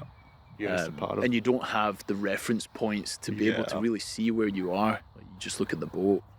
But say somewhere like Manhattan, New York, where the currents are pumping, and you can see yourself swimming faster than people on the sidewalk that are running or cycling a bike. But that's a bit mad. Right. But this one, no, we were... You're just hearing from the team that you're going left or right, and we were getting tested out there in the Cook Strait. It was like the ultimate test after all of these swims. How do we apply all of these lessons that we've learned over the last 12 months? And that's it, you know. It was like, had I not gone through all of these experiences before, I wouldn't have been ready for this. I would have been brought way out of the comfort zone. But because of those hardships, because of those the adversity beforehand and all these tests, we were ready. I might not have been feeling physically as sharp as the start of the journey, but mentally I knew how to navigate these waters. And so we just stuck at it. We dug our heels in, step by step, climbed the mountain, and yeah, you know, we talked about it earlier, 13 hours in, I ended up finishing on a seawall on Hokkaido over in Japan, on the shore, the southern shores of Hokkaido. And it was like the best rock I've ever seen in my life. I was like, this is so uncomfortable to climb up these rocks because you have to emerge from the other side and leave the water completely for them to stop the clock. So I had to climb up this seawall, which was pretty precarious, crashing waves. Yeah. Legs, whole body is spent, but, you know, it was just so amazing to finish and, you know, to be able to share that experience with, you know, my mum out there in Japan, my handler Jay, who'd been on this journey for all of the swims as well. Like, it was so special to get it done. And, you know, again, the time didn't matter. It was about the journey. And, well, we did actually break a few records.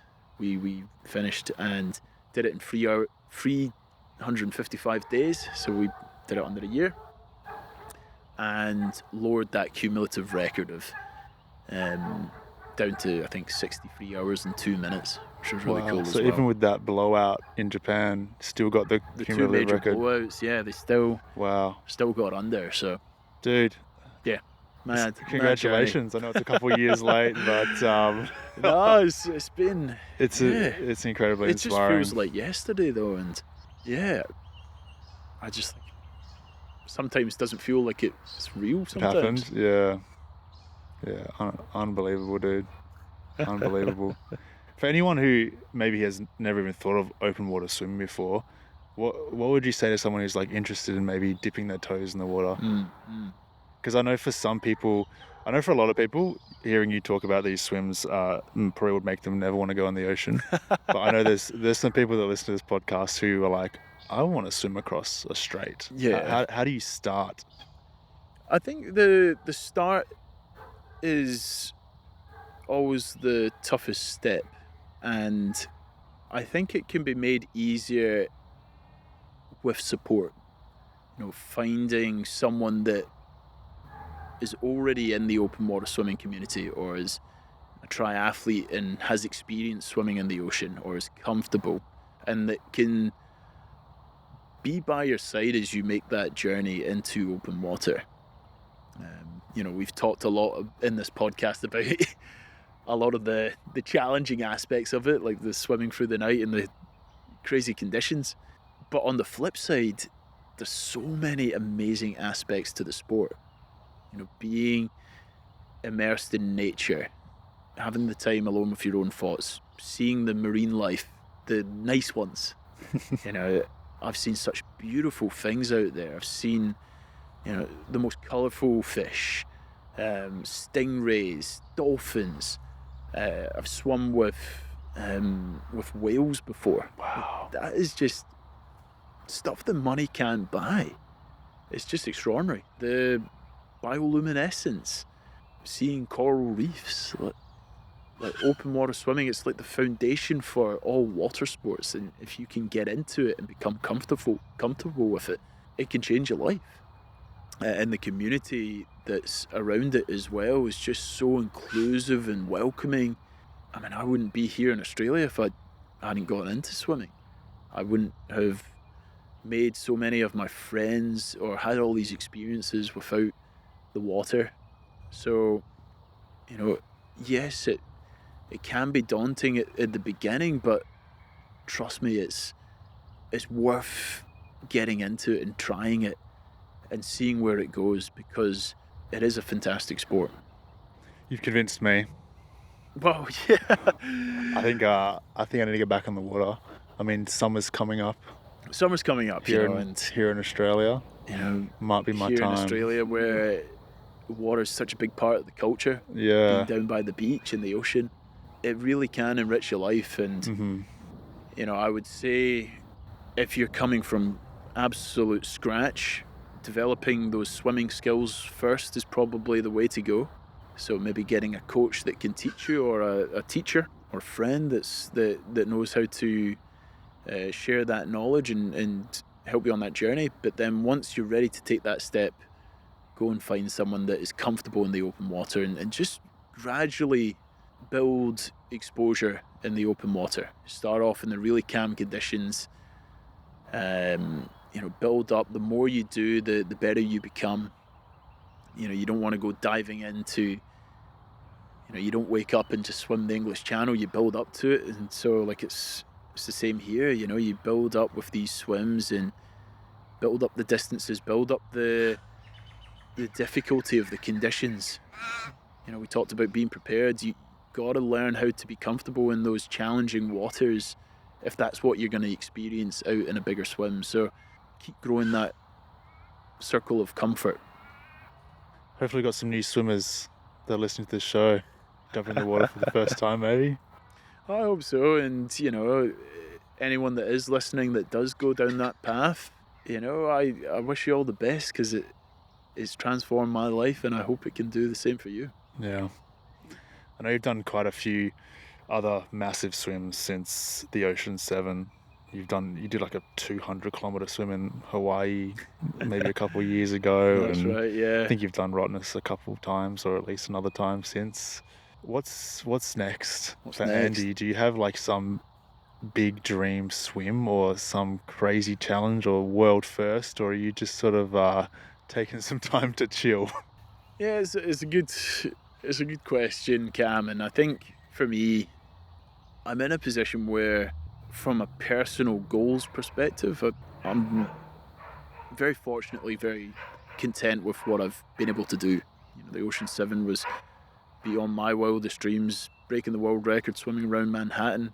Again, as a kid from the west of Scotland, it's just madness, you know, and I'm so grateful for those opportunities and to have been able to do them.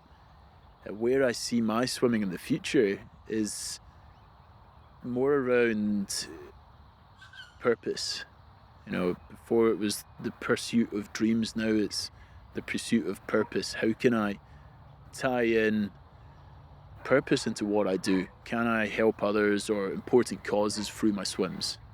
You know, I was actually scheduled to swim down the Thames in a couple of weeks over in London to advocate for cleaner waters. There's a lot of sewage pollution around the UK, and I think there's nothing stronger than the sight of someone actually swimming in those polluted waters to, you know, inspire change or to bring people together to have a collective, louder voice than sport. You know, it's such an incredible vehicle for that. So, yeah, it's challenges like that, supporting the causes close to my heart, which are mental health, clean oceans and sustainability, and trying to grow the sport of swimming, get people into it, and particularly open water, because it's all related. You know, if you swim more, I think it will have a positive effect on your mental well-being. The community brings a lot to that as well, and you will innately care about the environment because you're spending so much time in it and getting to know it more and understanding it better. And so, yeah, doing what I can to advocate for those. And, you know, on the side, I'd love to make my own guides into how to get into open water swimming, teaching the fundamental skills and I suppose the mindsets that you need to become successful in open water. Maybe make that into an online course, because I've been fortunate to have my life enriched through the process, and I'd love to be able to help others get into that as well. So unreal, man. That's what's on the horizon. That's super exciting. In terms of swims, you know, if people have suggestions, do feel free to comment. I've, you know, stared at Google Maps for many an hour looking at different bodies of waters and thinking, maybe I can swim across that, you know, whether it's a lake. I think there's probably like single-digit amount of human beings who stare at Google Maps thinking, you know, which body of water, which ocean can I swim across? You'd be surprised. There cannot be many people who are sitting. I sit around looking at mountains and trails and places, and I'm like, exactly. But the oceans. That's not normal. I think if it had the right purpose, I'd be open to, or I'd entertain a lot of different ideas. Yeah, super cool. So, or drop a comment, send a DM to Andy if you've got some wild idea, because I'm sure keen to hear them. Yeah, you're the man who could actually do it. One of the very few. It's very your story is very inspiring, dude. I mean, you mentioned a bit about how you've gone through your own mental health journey. Obviously, you had your ups and downs mentally throughout the Ocean 7, and I'm sure a lot of your swims. Do you have any advice or a message to share for maybe people that are listening that are going through their own stuff as well? It's obviously something that you're incredibly passionate about. Yeah, I think the ultimate message there would be that you're not alone. You know, if you're struggling, you're not alone, and it's okay to ask for help. You know, when I was in my toughest moments, I had to rely on other people to help me through them. You know, we talked about the North Channel when I was cold. Didn't think I could survive another 5 minutes. I wouldn't have managed that on my own. And I tried everything. I tried relying on my own skills and tools, and sometimes sometimes they work, sometimes they don't, but I think that ultimate safety net is the people around you. And so if you can make sure you have those people in your corner, or if not, it's okay to stick your hand up and say that you need help. That's amazing, dude. What I would say. Amazing. Thanks so much for coming out to chat. Thanks, Cam, for Where having can me. people follow your journey, find out what you're up to? I think the easiest place is probably Instagram, Andy.swimming. Andy.swimming. Or on Facebook, I think it's Andy Donaldson Swimmer. Amazing. I'll leave all Andy's links in the podcast description so you can find him and go watch the videos of Andy feeding on his swims, because they are amazing. There's a reason they went viral. They're very cool. Well, Cam, thanks for having me, mate. It's been, of course, appreciate you, man. Wild journey of a chat and catch up here, and man, I wish you all the best with your future endeavours as well. It's inspiring to see what you're doing and follow, and it's been I'm grateful for our friendship. I appreciate that, dude. That's amazing. Thanks again, and thank you all for listening, following along. If you did enjoy this episode, make sure to follow the show wherever you are listening. Rate us 5 stars, leave us a comment, go send Andy a message, tell him how much you enjoyed it, and we'll see you in the next one. Cheers.